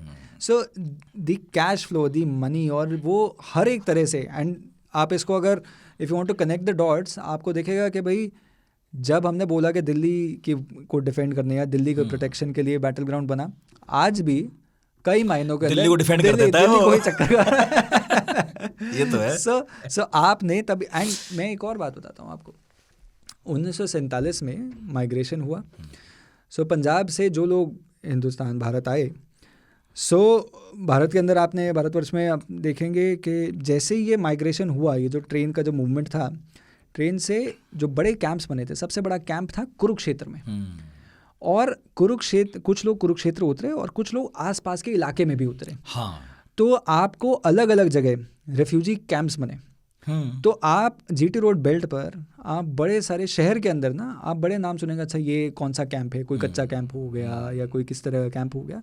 जो मॉडर्न अब कॉलोनीज बन गई, वहीं बस गए कॉलोनी हाँ, बन गई। कॉलोनीज जैसे हमारे हाँ, लाजपत नगर वगैरह जो हाँ, है वो बाद में इसी तरह बनी है। एब्सोल्युटली। सो आपने वही सेम चीज़, वो जो मूवमेंट ऑफ पीपल था वो दिल्ली में भी हुआ और इस जीटी रोड बेल्ट पर भी हुआ। और वहाँ से लेकर आपने दिल्ली को जो मॉडर्न जो एक रूपरेखा देनी है ना, दिल्ली 47 के बाद दिल्ली का एक ट्रांसफॉर्मेशन फ्रॉम एक मुगल इन्फ्लुएंस से वो शिफ्ट हुआ। मुगल इन्फ्लुएंस से तो मतलब वो कॉलोनियल कॉन्सिक्वेंस की वजह से भी चेंज हो गया था, बट एक आप फाइनल मूवमेंट देखते हो 1947 के पास जब उसका कल्चर पंजाबी होना चालू होता है। बिल्कुल। सो वो पंजाबी का भी हो हाँ, गया एकदम। जो वहाँ पर एक थोड़ा सा मैं कहूँ कि मुगलिया कल्चर था वो खत्म हुआ, वो खत्म जो चांदनी चौक के आसपास सिमट गया और अचानक से आपने कनॉट प्लेस और वगैरह वगैरह में लाजपत नगर आप देखो, अचानक से पंजाबियों को देखना शुरू किया। सो उसने मॉडर्न, अगर आप देखें आरएसएस के जो सीनियर लीडर्स थे या उस वक्त जनसंघ के जो सीनियर लीडर्स थे इसी रीजन से, वो most of them were Punjabis and I won't say most, मतलब lot of them were Punjabis. And उन्होंने या उनका जो रीजन ऑफ इन्फ्लुएंस था वो इसी बेल्ट में, हरियाणा की बेल्ट में फिर से भी पड़ा। तो यू वुड सी कि दिल्ली आज भी पोस्ट इंडिपेंडेंस 66 के अंदर भी, 75 के अंदर भी, 80s में भी, भाई जब न्याय युद्ध होना था, भाई आप पोस्ट राजीव गांधी का जब पहला टर्म ख़त्म हुआ, जो उनको उनकी माता की मृत्यु के बाद मिला था, सो वो जब टर्म ख़त्म हुआ तो सरकार बदली। और सरकार बदली क्यों थी? क्योंकि उसका एक मेजर स्तंभ जो बने थे वो ताऊ देवीलाल बने थे। ताऊ देवीलाल वो मेजर स्तंभ कैसे बने? क्योंकि ताऊ देवीलाल ने न्याय युद्ध चलाया था। न्याय युद्ध क्यों चला था? क्योंकि दिल्ली की इन्वॉल्वमेंट की वजह से राजीव लोंगोवाल अकॉर्ड साइन हुआ था, जिसके अंदर हरियाणा के हितों की रक्षा नहीं की गई, ऐसा देवीलाल जी ने आर्ग्यू किया और उन्होंने एक अच्छा न्याय युद्ध चलाया। उस न्याय युद्ध के कॉन्सिक्वेंस क्या हुआ कि हरियाणा के जो फार्मर्स हैं और लार्जली वेस्टर्न यूपी, और इतना इन्फ्लुएंस बढ़ गया कि दिल्ली के बोट क्लब के अंदर या इंडिया गेट के पास अच्छा खासा रैली कराया करते थे, और जिसने पूरे देश के अंदर एक प्रचार बनाया कि भाई Rajiv Gandhi has to go. And when Rajiv Gandhi went, Tau Devilal became deputy PM. So आपने तब भी देखा कि भाई दिल्ली की सत्ता के अंदर पलटफेर होना या दिल्ली के अंदर इन्फ्लुएंस करने के अंदर उनका रोल था। 91 के अंदर सरकार गिरने के पीछे इनफैक्ट मंडल कमीशन, मैनी पीपल, वो है ना अरुण शौरी की किताब है अभी, I think the commissioner of all lost, जो अभी लॉस्ट केसेस, उसके अंदर बड़ा अच्छा वर्णन करते हैं वो उस दौर का कि what he thought of Mandal commission and when he first heard about कि भाई मंडल की एक रिपोर्ट थी, वो सरकार बचाने के लिए मंडल रिपोर्ट लागू करना चाह रहे हैं, और उसके अंदर शौरी साहब बोलते हैं कि भाई ऐसा हो जाएगा वैसा हो जाएगा, ऑल दैट में हिस्टोरिकल आउट ऑफ कॉन्टेक्स्ट दो, बट पॉइंट ये है कि वो भी इसलिए था बिकॉज देवीलाल वॉज थ्रेटनिंग कि भाई सरकार गिर जाएगी। तो वो तब आपने देखा, एंड फिर और उस वक्त टर्मोइल भी चल रहा था ना, उस वक्त महम कांड हुआ था। महम कांड मेरे ख्याल से बहुत लोग परिचित भी हैं, बहुत लोग नहीं भी हैं, पर महम कांड आई थिंक मैं एक सीनियर जर्नलिस्ट से बात हो रही थी जो उस दौर में जो कवर करने गए थे वही रिसर्च के वक्त, तो उन्होंने बताया कि Arjun it was almost televised कि गोलियां चल रही हैं, स्ट्रगल हो रहा है, पॉलिटिकल टर्मोइल है और सिर्फ पॉलिटिकल क्लैश है, और वो सारा का सारा लोगों की टेलीविज़न स्क्रीन्स पे टेलीकास्ट किया जा रहा है। तो ये पता चल रहा है ये वो one of the first few instances जिसके अंदर ऐसा हो रहा था। सो वुड सी का 91 के अंदर भी इन्फ्लुएंस रहा। बंसीलाल जी ने फिर अपनी सरकार बनाई, फिर चौटाला का दौर आया, फिर हुड्डा साहब को आपको पता है कि भूपेंद्र सिंह हुड्डा किन के आशीर्वाद से वो मुख्यमंत्री बने, और फिर 10 साल क्या से राज चलाया, क्या इन्फ्लुएंस था, गुड़गांव का क्या हाल था, लैंड प्राइसेस कैसे बढ़े। एंड इन फैक्ट मैं बहुत लोग, आप जैसे आपने शुरुआत में स्कॉर्पियो की बात की, भाई स्कॉर्पियो हरियाणा के साथ एसोसिएट करना is a recent phenomena, and I argue this. I was giving a lecture somewhere जहाँ मैंने बोला था कि 21st century is going to be Haryana century. Why I say so is कि हरियाणा में इससे पहले कभी बहुत सारा धन धान्य सुख संपत्ति थी नहीं, आया नहीं, मतलब पहले बहुत हुआ होगा। ये था, हाँ, मतलब पहले पंजाब के समय आर्गुमेंट ये था कि भाई सब कुछ तो इधर ही हो रहा है, हमारी तरफ तो हो नहीं रहा है। और आपने उसके बाद भी देखा कि आपके पास in terms of resources, in terms of money and economic power clout, आपके पास बहुत लिमिटेड चीज़ें थी, या फिर वो सिर्फ कॉन्सेंट्रेटेड थी एनसीआर और दिल्ली के एकदम बाहर वाले क्षेत्र के अंदर ही। तो मतलब ऐसे बोलने से याद आया, या तो इधर बारिश हो रही थी दिल्ली की तरफ या पंजाब की तरफ, बीच में सूखा पड़ बीच गया। में सूखा पड़ा। तो लैंड मोनेटाइजेशन की वजह से हाँ। जो आप अब वो स्कैम्स भी हैं, लोग उन्हें स्कैम्स बोले, कोई इकोनॉमिक कुछ भी, मतलब पॉलिटिकल डिबेट के अंदर बहुत सारी बात बोल देते हैं, बट ये बात सही है कि कुछ ना कुछ तो था ही, there is no smoke without fire. बहुत ज़मीनें खरीदे गई। इनफैक्ट वो बड़ा इंटरेस्टिंग है, मतलब आप मीडिया हाउस के अंदर बात कर रहे हैं हम, पर ये है कि वो एक दौर था जिसके अंदर मैं पढ़ते वक्त, मुझे याद है शायद एक अखबार के अंदर लिखा था कि वो एक आर्टिकल का वो हेडलाइन थी कि who does Midas touch, and आप कुछ वर्ष बाद आप इसके अंदर ये देखते कि how they are scams. So scams prove हो ना हो is another debate, a longer one, but ये बात सही है कि मनी उस लैंड मोनेटाइजेशन की वजह से आया, और वो लैंड मोनेटाइज करने के पीछे not everything is good happy, कोई बड़ी वैसी वाली कहानी नहीं है जो कहानियाँ हम अलग अलग जगह भी देखते हैं, और उस पैसे की वजह से स्कॉर्पियो आई। तो ये ज़रूर है। तो इस तरह से मतलब एक जाटों के साथ बहुत एसोसिएट कर दिया, लेकिन मैंने शुरू में खाप की बात की थी और वो करनी ज़रूरी भी है, क्योंकि एक तो जब मैं एक बार खाप से पहले वो जो जाट जो एसोसिएशन है वो इसलिए भी है कि आपके पास ऐसा नहीं है कि पहले नहीं, भगवत दयाल शर्मा पहले मुख्यमंत्री रहे थे, बीडी शर्मा जी झज्जर इलाके से थे, बट जिन्होंने कंसिस्टेंटली किया, जैसे Bansilal was a Jat, Bhajanlal was a Bishnoi, but Bhajanlal ji की जब 80 में पहली बार सरकार आई थी, he pandered and he said it on multiple platform that he may be Bishnoi is a community जो 29 प्रिंसिपल्स फॉलो करते हैं, बट वो ट्राइब के हिसाब से, वो कम्युनिटी या कास्ट के हिसाब से वो जाट हैं, तो वो अपने आप को उन्होंने जाट बोला मल्टीपल प्लेटफॉर्म्स के अंदर, और उसी बोल के उन्हीं स्पीचेस के थ्रू पैंडर भी किया। Devilal was a Jat, but turmoil क्या हुआ था, सो यू सी 1991 के बाद चौटाला मुख्यमंत्री हटे, फिर आपके पास आए मुख्यमंत्री बंसीलाल जाट, फिर चौटाला जाट, फिर हुड्डा की 2 टर्म्स जाट, आपके पास 25-26 साल का कुछ ऐसा एक लंबा सा एकदम अनइंटरप्टेड सा दौर चला भजन लाल जी के जाने के बाद। तो भजन लाल जी स्टार्टिंग में वो बोला है, but Bhajan Lal ji eventually turn into कि मैं बिश्नोई ही हूँ, and he pandered to the non Jat voters and non Jat politics. तो वो सारी बात करते वक्त ये ज़रूर इस्टेब्लिश हो गया था कि जब 2014 आने लगा कि भाई एक जाट काफ़ी लंबे समय से मुख्यमंत्री चल रहे हैं, एंड तो ये प्रदेश जाटों का ही है, प्रदेश जाटों, तो वो 2-2.5 दशक जो थे वो धारणा हो गई, क्योंकि लोग ना एज इन पॉलिटिक्स जब वोट करना होता है, जो लोग जिस तरह से इस्टेब्लिश करते हैं, बड़ी रीसेंट मेमोरी भी बड़ी सोच के चलते हैं, मतलब ये contextualisation, the very debate started here, ये सोच के कि वह पंजाब का सोचते हैं कि भाई 1966 से अलग हुआ, भाई उस इतिहास को 90 साल 100 साल पहले करोगे तो आपको दिखेगा कि भाई the argument falls right on its face. So वो वाली चीज़ें ज़रूर हैं, तो उस वजह से जाट नॉन जाट वाला ज़रूर हुआ।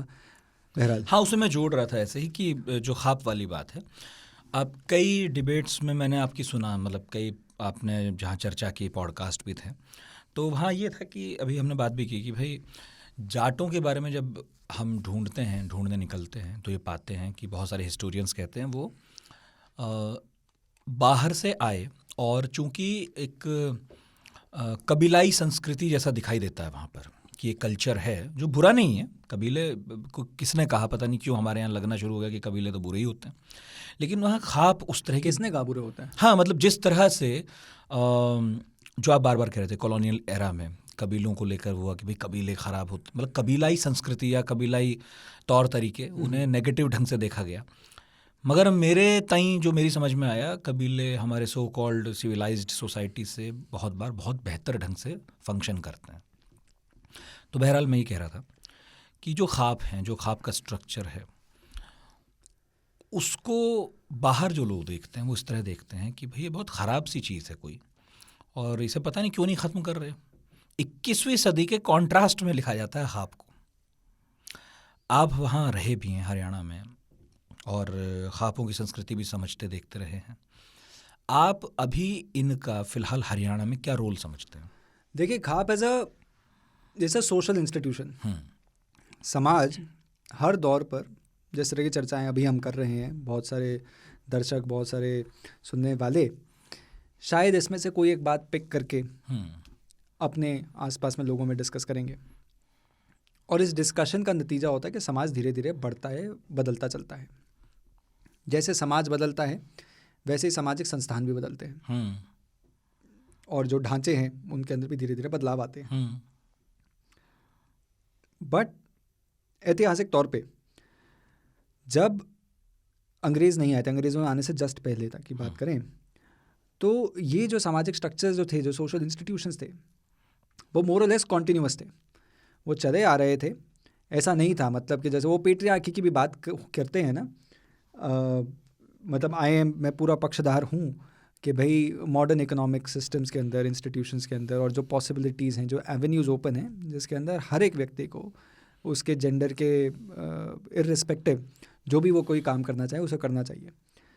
पर ये जो लॉयर्स बन रहे हैं या जो सीएस बन रहे हैं या फिर कोई और मॉडर्न प्रोफेशंस आ रहे हैं, रिकॉर्डिंग सेटअप चल रहा है, डिजिटल इंफ्रास्ट्रक्चर बन गया, ये एवेन्यूज़ 200 साल पहले नहीं थे ना भाई। उस वक्त क्या बात करते कि मतलब क्या काम क्या कर रहे हैं, वो काम होता क्या था, खेती होती थी, खेती से जो उपज होती थी उसका ट्रेड हुआ करता था, वही सब था। तो एवेन्यूज़ तो आपके 200 साल पहले बहुत ज़्यादा थे नहीं, मतलब ये पेशे नहीं थे, मतलब तब बच्चे को ये नहीं सोचता ना बड़े होकर ये प्रोफेसर बनेगा या ये IT इंजीनियर। अंग्रेज़ों के आने के बाद नौकरियां शुरू हुई। हाँ, मैंने जब पंजाब की हिस्ट्री पढ़ी तो ये पढ़ा कि अंग्रेज़ों के दौर में मुसलमानों के लिए नया पेशा ये बना कि भाई नौकरी कर लेते हैं अंग्रेज़ों के यहाँ। उनमें भी वो सिखों को नहीं रखते थे ज़्यादातर, क्योंकि उनके दिमाग में ये था कि अरे यार ये तो वो है जो हमसे लड़ देंगे, मतलब अंग्रेज़ों को था कि ये वो लोग हैं, इनसे तो नहीं। ये वाली चीज़ मतलब ये तो नए नए पेशे बने। हाँ, सो ये 200 साल पहले इस तरह की पॉसिबिलिटीज़ नहीं थी और कम थी। ठीक।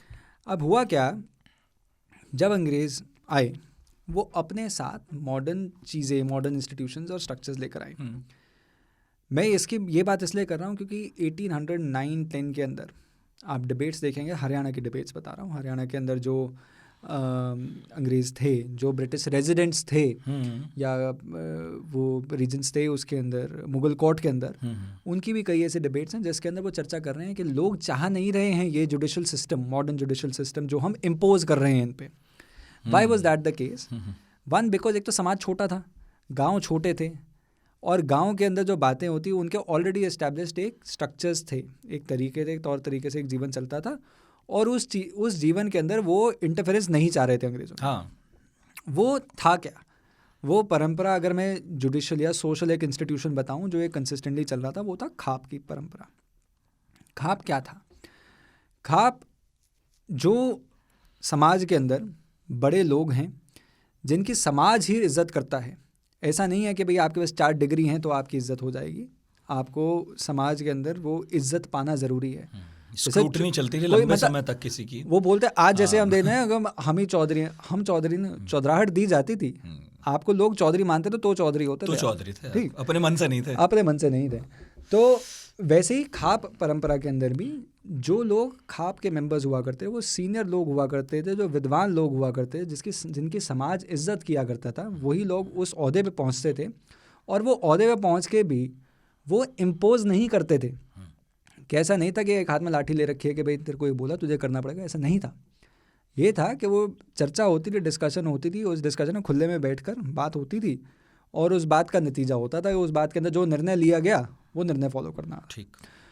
और वो एक अच्छी, उस दौर की अगर बात करें तो एक अच्छी एक परंपरा, व्यवस्था थी। हाँ, व्यवस्था क्यों? अंग्रेजी कोर्ट में जाना नहीं है, आपस में यहाँ निभा लेते हैं, अपने ही लोग हैं सब। चलो ये हम मॉडर्न इंस्टीट्यूशन अब देखा, आर्बिट्रेशन, कॉन्सलेशन, मीडिएशन, वो ये तो है। तो वहाँ पर अब उसके दो और चीज़ें बताना, वो फ़ायदे कैसे तरह के भाई अपने समाज के लोगों के साथ, और सिर्फ समाज के अंदर, मैं सिर्फ जाट नहीं बोल रहा, मैं ये बोल रहा हूँ क्योंकि आज लोग एसोसिएट करते हैं कि जाटों के अंदर ये खाप इंस्टीट्यूशन हुआ करता है। खाप उस रीजन की हुआ करती थी, तो उसके अंदर चाहे कोई और भी जाति के हों, सब शामिल थे। तो किसी के साथ अगर खाप के लीडर्स के बीच में डिस्कशन होता है, अगर समाज के व्यक्तियों के सामने कोई चर्चा होगी तो एक सोशल बॉयकॉट का डर था। आप परजुरी नहीं कर सकते थे ना। आज तो कितने बार हम केसेस ऐसे बोल देते हैं कि वो फर्जी केस कर दिया, वो केस करने में क्या जा रहा था उनका, है ना। तो वो ये चैलेंज आप देख रहे हैं, मतलब पुलिस के अंदर, लॉ एंड ऑर्डर के अंदर आप ये चैलेंज देखते हैं। आपके पास आज देखिए ज़रा कितने बैकलॉग देखिए ना कोर्ट में केसेस का क्या है, बट वहाँ पर आप परजुरी कर नहीं सकते थे क्योंकि समाज के लोग सामने ही बैठे हैं भाई, जिसके खिलाफ किया था, जिसने देखा था, सब लोग सारे सब यहाँ पे थे। तो ये व्यवस्था ठीक चल रही थी। बट एक मॉडर्न व्यवस्था आई जुडिशरी की, और judiciary will not really qualify. भाई किसी ने चोरी की, उसने चोरी इस वजह से की क्योंकि उसके पास अपने बच्चे को खिलाने के लिए कुछ नहीं था, कि उसके पास अपने बच्चे को खिलाने के लिए कुछ नहीं था। ये समाज जानता है, समाज के ना कुछ लोग थे तो जो जानते थे। तो अगर उसने अपने बच्चे के लिए एक रोटी 4 रोटी चोरी की तो उसको उस बैकड्रॉप के साथ समझा जाता था, और उसका सोल्यूशन ये हो सकता था कि अच्छा भाई इसको काम दे दो, इसके यहाँ कहीं पे नौकरी लगवा दी। ये एक सोल्यूशन होता था कि शायद ये फिर चोरी नहीं करेगा। और पर मॉडर्न जुडिशल सिस्टम्स के अंदर चाहे मतलब या फिर जब स्ट्रक्चर्स एस्टैब्लिश हो रहे थे, चाहे 4 रोटी चोरी की हो, चाहे 4 किलो सोना चोरी किया हो, चोरी तो चोरी है। तो चाहे वो जो 4 किलो जो 4 रोटी जिसने चोरी की थी उसको जो सज़ा देनी है वो इसके इर्रिस्पेक्टिव नहीं हो रही। तो इस तरह की डिबेट्स और डिस्कशंस होती थी उस टाइम पर 200 साल पहले। अब ये टर्मोल आना चालू हुआ इस वजह से सोसाइटी के अंदर कि समाज एक जो संस्थान जो चल रहा है उसके अंदर एक फ्लक्स आ गया कि आप जुडिशरी की माने, या जो जिस तरह से मॉडर्न जुडिशरी आ रही है उसको माने, या आप जो सामाजिक संस्थान है उनको माने। तो पिछले 200 सालों के अंदर हुआ क्या कि modern judicial systems firmly establish हुए। पीनल कोड्स आए, क्रिमिनल कोड्स आए, सिविल कोड आए, संविधान आया, बेसिक स्ट्रक्चर आया, एस्टैब्लिश हो गया। अब जैसे आप आज की व्यवस्था देख रहे हैं। पर इतने वर्षों के अंदर हुआ क्या कि खाप्स की जो डोमिनेंस है, जो वो उनका जो महत्व है, जो उनकी भूमिका है समाज के अंदर, वो धीरे धीरे घटी है, वो घट ही रही है। उसके बाद हुआ क्या है कि खाप्स के अंदर में खाप्स के बड़े सारे डिसीजन ऐसे थे जो मीडिया के अंदर आए, जो कटघरे में उनको खड़ा करते थे। पर मीडिया का भी एक रोल पड़ता है। एक दिग्गज जर्नलिस्ट हैं जिन्होंने बताया कि एक कारण ये पड़ता है कि जैसे एक sort of a lazy journalism, कि टीआरपी ड्रिवन मीडिया रहता है, हमेशा से रहा है, और वो मीडिया खुद ही मैनेज करता है कि ये मेरी रिस्पॉन्सिबिलिटी है, ये मेरे को समाज को ये आईना दिखाना है और मेरे को टीआरपी भी मैनेज करनी है। तो वो मैनेज करने का उनका सिस्टम एक चलता है। बट क्या हुआ कि खाप की जो अच्छी जो करी हुई चीज़ें थी वो कभी अच्छे प्रोमिनेंटली आई नहीं बाहर। तो दिल्ली में, बैंगलोर में, चेन्नई में, बॉम्बे में मतलब बुरी बातें हुई तभी खबर बनी, बुरी बातें बनी, वो खबर बनी, और वो एक खबर का उसने 1000 का रूप धारण कर लिया और उसने एक धारणा एस्टैब्लिश कर दी। बुरी का खबर बनना जरूरी भी था, मैं वो नहीं कह रहा, लेकिन अच्छी आई नहीं, मिली नहीं, मतलब उस तरह से कवरेज अच्छी का नहीं हुआ, अच्छी का कवरेज नहीं हुआ। और दूसरा ये है, पैरेलली एक इम्पॉर्टेंट चीज़ भी है कि जब ये modern institution, judicial institution establish हो रहे हैं ना, उसकी वजह से उनकी रेलेवेंस भी धीरे धीरे कम होती जा रही है। अब लोग ज़्यादातर भाई वो कर रहे हैं, जाने लगे। पर पॉइंट ये है कि इस वजह से कि क्या 4 केसेस की वजह से हम एक परंपरा, एक संस्थान को पूरा का पूरा डिस्क्रेडिट कर दें, क्योंकि उस संस्थान को डिस्क्रेडिट करने के साथ वो जो लोग उस संस्थान के साथ जुड़े हैं आप उनको भी डिस्क्रेडिट कर रहे हो। तो एक पारंपरिक, एक पुराना सिस्टम जब तक था तब तक ठीक ही था, क्योंकि कुछ और था भी नहीं। इनफैक्ट अभी भी मैं एक बात बताऊं, खाप की बहुत भूमिका रही है मुगल काल के अंदर। खाप की बहुत भूमिका रही, जैसे मैंने आपको उद्यमी राम जी का किस्सा बताया था, वो 1857 की क्रांति के वक्त खाप की भूमिका रही है बहुत सारी बच्चियों को बचाने के अंदर। खाप की भूमिका रही है जाति प्रथा को कंट्रोल में रखने के लिए। कंट्रोल से मतलब ये नहीं है कि भाई किसी को एक्सप्लॉइट करना, कंट्रोल से मतलब ये है कि वो डिविजन्स को ख़त्म करना है, कि भाई समाज को आगे बढ़ना होगा तो समाज के अंदर एजुकेशन के अंदर बड़ा रोल रहा है। भाई कैसे संदेशा कैसे पहुंचता था, जब मोबाइल फ़ोन नहीं थे तो खाप का ही तो संदेशा हुआ करता होगा कि भाई बच्चों को स्कूल में पढ़ाना चाहिए। खाप ने तय किया भाई स्कूल भेजो। अगर आप लेट्स से एक रेजिस्टेंस है कि भाई स्कूल जाके अंग्रेजी स्कूल में बच्चियाँ पढ़ेंगी तो गलत चीज़ होगी, तो खाप ने ये भी पुश किया कि भाई डीएवी स्कूल्स भी हैं, वहाँ भेजो। तो ये वो जो रोल्स थे या वो जो रिस्पॉन्सिबिलिटी थी एक सामाजिक संस्थान की। और ऐसा नहीं है खाप जैसे इंस्टीट्यूशन सिर्फ हरियाणा के अंदर है, देश के अंदर अलग अलग तरह पे अलग अलग सोसाइटीज़ के अंदर खाप के तरह के इंस्टीट्यूशंस रहे हैं, परंतु पॉपुलर जब कोर्ट्स नहीं थी तब ये था ही। और दूसरी चीज़, लेकिन क्या वोट पर भी फर्क पड़ता है खाप का? देखिए थोड़ा इन्फ्लुएंस तो होता है, हरियाणा में पड़ता है, थोड़ा क्योंकि इन्फ्लुएंस। अब मैं संक्षेप में डेरों पर आऊँगा फिर, क्योंकि हमने अब हाल फिलहाल ख्वाब की खबरें कम आती हैं, डेरों की हमने बहुत डेरों सुनी की है। आती हैं। तो मुझे मन था कि जब ये पॉडकास्ट होगा तो एक सवाल मैं इस पे तो पूछूंगा। हालांकि अब हम लंबा ले गए पॉडकास्ट, फिर भी चाहूँगा संक्षेप में आप जवाब तो दें इसका। तो ख्वाब की रेलेवेंस धीरे धीरे पॉलिटिकली भी कम हुई है। अच्छा।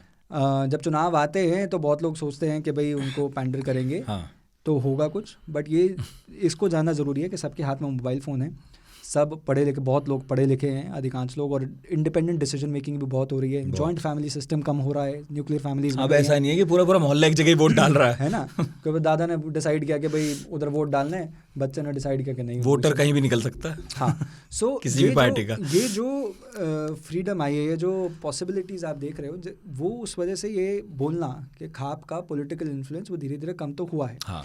बट ये ज़रूर है कि कुछ ख्वाब के नेता जो अच्छे हैं, जिनकी समाज में इज्जत है, उनकी बात सुनते ज़रूर हैं लोग, और वो एक अलग सा, वो क्या कहते हैं, वो प्रेशर ग्रुप तो है, ट्रांसमिशन सिस्टम ज़रूर है। हाँ, कि भाई ये निर्णय हुआ है, इस निर्णय को देखा जाए। इज्जत है उसकी, इज्जत अभी भी है, इज्जत है, पर ऐसा नहीं है, क्योंकि इसी एट द सेम टाइम ना ये भी जानना पड़ेगा कि एक्सपोजर और एजुकेशन जब बढ़ेगी तभी तो चीज़ें समझ आएंगी। और पहला एक नेचुरल रेजिस्टेंस होता है, एक चेंज का एक नेचुरल रेजिस्टेंस होता है, होगा, मतलब ये जो फिर एक्सेप्ट करेंगे, कि वो देखेंगे कि भाई हाँ वो चल भी रहा है। पहले एक व्यक्ति करेगा, एक व्यक्ति बोलेगा कि भाई तुम भी कर लो, फिर जैसे हम जैसे बोलते हैं ना, ये भी एक ख्वाब से ही बड़ा अच्छे से रिलेट करा जा सकता है कि हरियाणा के लोग ना एक बड़े दिग्गज व्यक्ति हैं, मुख्यमंत्री कार्यालय में ही थे, हरियाणा के नहीं हैं वो, और हम एक चर्चा में बैठे थे और सभी लोग उसी चर्चा में, हरियाणा पे चर्चा थी, पर हरियाणा का सिर्फ मैं था वहाँ पे तो उन्होंने बात बोला और मुझे पॉइंट आउट करके बात बोली थी, अर्जुन ये बात ज़रूर है यार तुम हरियाणा वालों की, तुम जो काम पकड़ते हो उसको सिरा चढ़ाते हो। उनको खुद ही उन्होंने एक्सपैंड करते वक्त बोला कि जब तुमने डिसाइड किया कि स्पोर्ट्स में जाना है तो सारे स्पोर्ट्स की तरफ, तुमने डिसाइड किया सरकारी नौकरी करनी है तो सारी सरकारी, आप मुखर्जी नगर देखो, आप ये ओल्ड राजेंद्र नगर देखो, सेना देख लो, आप सेना देखिए, आप देखिए बिजनेस के अंदर अभी एक नया ट्रेंड चल रहा है कि बहुत लोग बिजनेस करना चाह रहे हैं, बिजनेस में आ गए। आई सॉ कुछ दिन पहले करनाल के पास एक जगह है, वहाँ से डिस्टिलरी एस्टैब्लिश कर रहे हैं, ब्रांड एस्टैब्लिश कर रहे हैं शराब की। तो ऐसे बड़ी सारी चीज़ें हो रही हैं।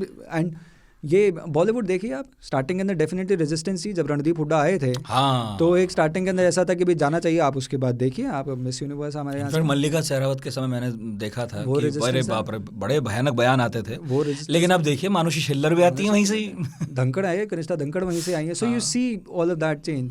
तो बड़ा जो ये आप ये सोचिए कि ऐसा क्यों है कि आप एक तरफ तो कहते हैं कि भाई सोसाइटी पिछड़ी हुई है, और वही सोसाइटी आपको कुछ ही टाइम के अंदर इतना ट्रांसफॉर्मेटिव चेंज दिखा देती है, करती है। तो उसके पीछे वो एक धीरे धीरे होता है जो होता है, अब अचानक से क्रांति की उम्मीद किसी से नहीं कर सकते। पर वो जो चेंज जब आता है वो इतना स्विफ्टली चेंज आता है कि वही जो दर्शक हैं वो भी सरप्राइज हो जाते हैं। तो उसके पीछे एक वो थॉट प्रोसेस ज़रूर है कि भाई ख्वाब कैसे इंस्टीट्यूशन था, जो बड़े लोग थे समाज के, उन्होंने बोला कि भाई करना चाहिए और वो करें। और ऐसे सामाजिक संस्थान सिर्फ ख्वाब ही नहीं है, क्या सभाएं नहीं है, क्या बनिया समाज की सभाएं नहीं है, क्या यादव समाज की सभाएं जो जातियों की जो हैं, यादवों की वो ख्वाब का ही रूप तो हैं। हाँ, तो वही डेरे जो हैं, अब मुझे लगता है कि डेरे जो है नई ताकत है हरियाणा में, और जिसको पॉलिटिक्स अपनी जमानी हो वो डेरे पहुंच जाता है। इतना क्या इन्फ्लुएंस है खासकर हरियाणा में यार। सो हरियाणा ही नहीं, पंजाब भी है, ये क्षेत्र ही है। मैंने आज पंजाब का नाम नहीं लिया, हरियाणा पे बात। हाँ, तो मैं जैसे और डेरों का, जैसे बाबा राम रहीम सिरसा, तो डेरों का ना, डेरों ने वो अपॉर्चुनिटी दी, वो एक स्पेस दिया जहाँ पर लोग इकट्ठा होकर स्पिरिचुअल या धार्मिक बात कर सकते हैं। जो अलग अलग संस्थान, अगर जैसे वैक्यूम एक आया सोसाइटी में, जब भी कोई फ्लक्स आता है, जब भी एक उथल पुथल होती है समाज के अंदर, अलग अलग संस्थान खड़े होते हैं, प्रॉस्पर होते हैं, जहाँ पर लोग अपने जो वो एंग्जाइटीज़, इनसिक्योरिटीज़, उनसे पाने की कोशिश करते हैं। और वो एक अच्छा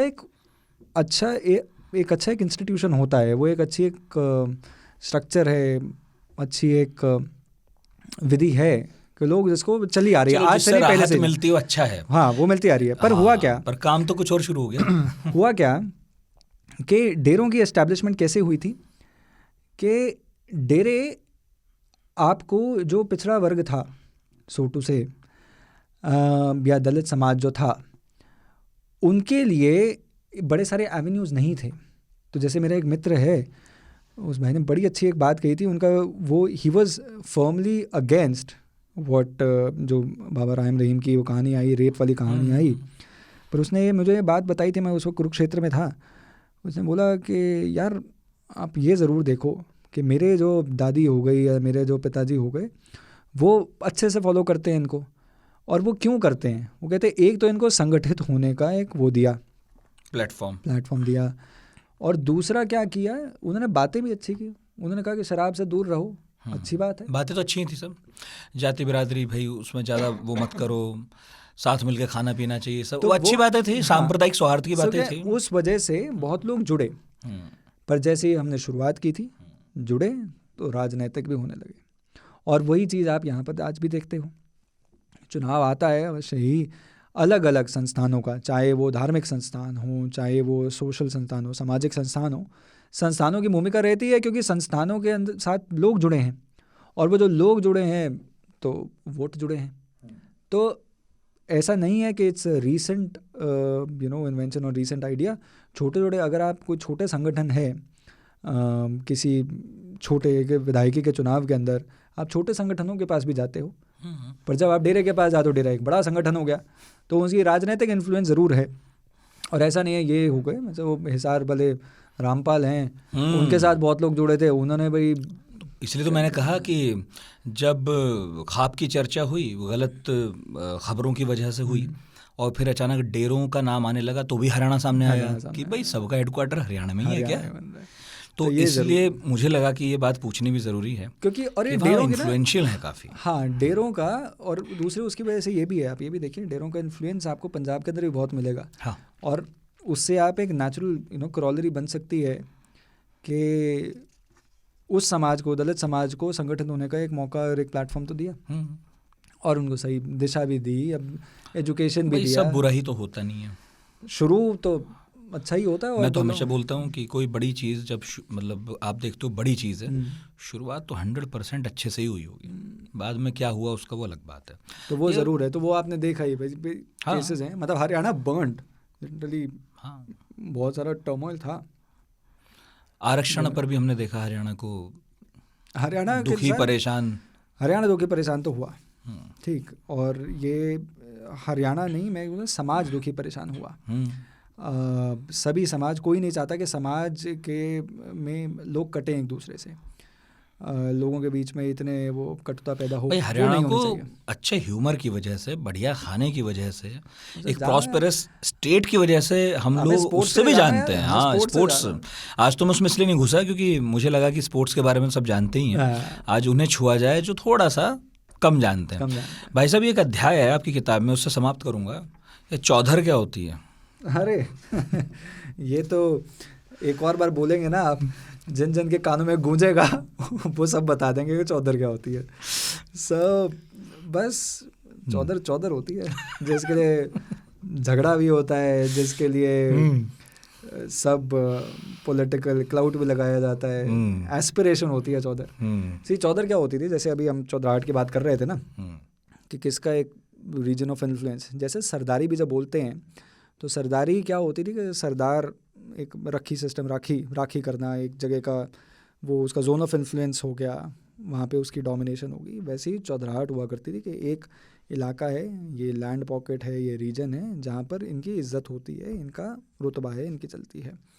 उसके अंदर कहीं पर भी at a certain point for the longest time चौधराहट जो थी वो is not suppose to be और वॉज नेवर सीन एज और नेवर बिलीव टू बी कि it could potentially be so to say कि किसी को कॉन्डेसेंडिंग हो सकती है, एक्सप्लॉयटेटिव हो सकती है। चौधराहट वाज अ फिनोमेना जो इज्जत से दिया जाता था। हाँ। पगड़ी बांधने का एक बड़ा आजकल मॉडर्न ट्रेडिशन हो गया, पगड़ी बांधी जाती थी, इज्जत से मांगी जाती है पगड़ी। मतलब समाज आपको पगड़ी बांध रहा है, अब तो नेता बंधवाते हैं, समाज आपको पगड़ी बांधता है तो आपकी रिस्पॉन्सिबिलिटी है, वो जिम्मेदारी है, उस जिम्मेदारी है आपको उस पगड़ी जो बांधी है, जिन लोगों ने बांधी है, उस पर खरा उतरने की। तो चाहे ये कहीं पर भी हो, जो बांध रहा है ना, समाज जब बांध रहा है आपको इनवाइट करके, तो आपको समाज के प्रति भी एक पूरी रिस्पॉन्सिबिलिटी है। तो वही चीज़ है पगड़ी की शान, चौधराहट। हरियाणा की ये बात मुझे बहुत अच्छी लगती है कि उसका जो मतलब एक पाँव है उसका, वो शहर में है और दूसरा पाँव हरियाणा का देहात में है। एक बढ़िया कॉन्सेप्ट आपको बताता हूँ, जिस पे मैं अपनी जो अगली बुक है हरियाणा पर ही एक सीक्वल पे काम कर रहा हूँ, जिसके अंदर एक ruralisation of our urban areas के। तो भाई रोहतक शहर तो एडवांस बना दिया, तो सेक्टर काट दिए, पर सेक्टर के सामने ना वो भैंस बांटना जो अभी तो भैंस ही बन रही है। भैंस ज़रूर बनेगी। तो वही चीज़ आप जींद में भी देखोगे। आप हमारे जो इलाके हैं ना प्रॉस्परस, जहाँ पर आपको लगता है कि शहरीकरण हो रहा है, अचानक से आपको 4-5 बढ़िया कोठियों के बाद एक प्लॉट मिलेगा तो भैंस बंदी हुई है। हाँ, बहुत पर एक बात सुंदर है ये, सौंदर्य। हाँ, और इसको आप इस तरह से समझिए कि जो जैसे दिल्ली के अंदर आप इस वक्त जब हम रिकॉर्ड कर रहे हैं, AQI की बड़ी डिबेट चल रही है, पोल्यूशन की बहुत डिबेट चल रही है। उस डिबेट के बीच में ना आपको ये है कि भाई आपको साफ दूध मिल सकता है, आपको मक्खन घी मिलेगा साफ, आपको इससे लग्जरी क्या चाहिए भाई। मैं तो इसलिए छुट्टी होते ही हमारे यहाँ से बहुत सारे लोग निकलते हैं हरियाणा की तरफ। मैं देखो हनुमान भक्त हूँ और वेजिटेरियन हूँ, तो मैं मंगलवार के व्रत भी रखता हूँ, और फिर जब मौका मिलता है तो घर से दूध ज़रूर आता है। ठीक है, घर से दूध आना ज़रूर है। घी यूनिवर्सिटी के बच्चों से पूछे ना, दिल्ली विश्वविद्यालय के अंदर जितने हरियाणा से लड़के आते हैं वो डोलियाँ लेके जाते हो हॉस्टल के अंदर, जब वो मेस के अंदर खाना खाने जाते हैं, वही एक्सचेंज होता है। अपनी लेके जा रहे हैं भाई। तो स्टूडियो में जो चौधर है हमारे, वो कपिल देव सिंह की है, हमारे साउंड इंजीनियर। उनका इशारा हो गया कि अपना ताम झाम समेट लो। तो हम उनका बड़ा सम्मान करते हैं। वो सारथी भी हैं और भी उनके पास नहीं, वो सारथी भी हैं, और जैसे वो किताब के अंदर ये फोटो बना हुआ है ना फ्रंट पर, तो सारथी की तो बात माननी पड़ेगी। तो उनकी बात मानते हुए और मन ना होते हुए तो भी मानते हुए इस पॉडकास्ट का समापन करते हैं। और बात बहुत सारी रह गई, लेकिन हरियाणा है छोटा स्टेट, लेकिन ये बात कितनी लंबी लंबी हो गई। छोटा नहीं है, मतलब ये समझ में आ गया है। आप किससे गा रहे हैं, अभी तो बहुत रह गई। तो ये आप ये जानिए ना, आधे शुरुआत होने से पहले आधे घंटे भी हम चर्चा कर रहे थे। मुझे पूरा एस्टिमेट में लगाता हूँ शायद आधा घंटा आपसे और किससे चलेंगे ऑफ द रिकॉर्ड, बाकी सभी के साथ। तो देखन में छोटन लगे घाव करे गंभीर। हरियाणा, जैसा मैंने शुरू में कहा, कि एक ऐसा राज्य है जिसे 2-3 लाइनों के नकारात्मक परिचय में बांधा नहीं जा सकता। और अर्जुन सिंह कादियान की किताब इस बारे में और बेहतर ढंग से बताती है। इसलिए मेरी रिकमेंडेशन है, रूपा पब्लिकेशन से आई हुई इस किताब को ज़रूर पढ़ें। और अगर अंग्रेज़ी में हाथ तंग हो जैसा मेरा है, तो हिंदी में आई रही है। कब आ रही है यार? उसकी अनाउंसमेंट करना मैं आप ही के प्लेटफॉर्म पे करूँगा, पर सून करूँगा। आप दोबारा ऐसी किताबें हिंदी में आनी चाहिए। मतलब मेरा ये कहना है कि पब्लिशर्स की अपनी लिमिट्स होती होंगी, तो भी मैं एक पाठक की हैसियत से कह रहा हूँ कि भाई हिंदी में लाया करो। हरियाणा का इतिहास है, कम से कम इसे तो हिंदी में लाओ। और मैं तो देश सामे देश हरियाणा से दूध दही का खाना। बहुत शुक्रिया अर्जुन सिंह कादियान। ठीक है भाई साहब, बहुत बहुत धन्यवाद। राम राम। और फिर जब अर्जुन जी अपनी नई किताब लाएंगे, फिर मुखातिब होंगे उनसे। तो पढ़ाकू नितिन के इस एपिसोड में इतना ही। अगले गुरुवार फिर हाजिर होंगे, फिर किसी नए गेस्ट के साथ, नए टॉपिक के साथ। इस हफ्ते हरियाणा समझिए, हरियाणा पढ़िए और खूब लिखिए radio@aajtak.com पर। इस पॉडकास्ट को सुनने के बाद या देखने के बाद क्या लगा, कैसा लगा हरियाणा। शुक्रिया।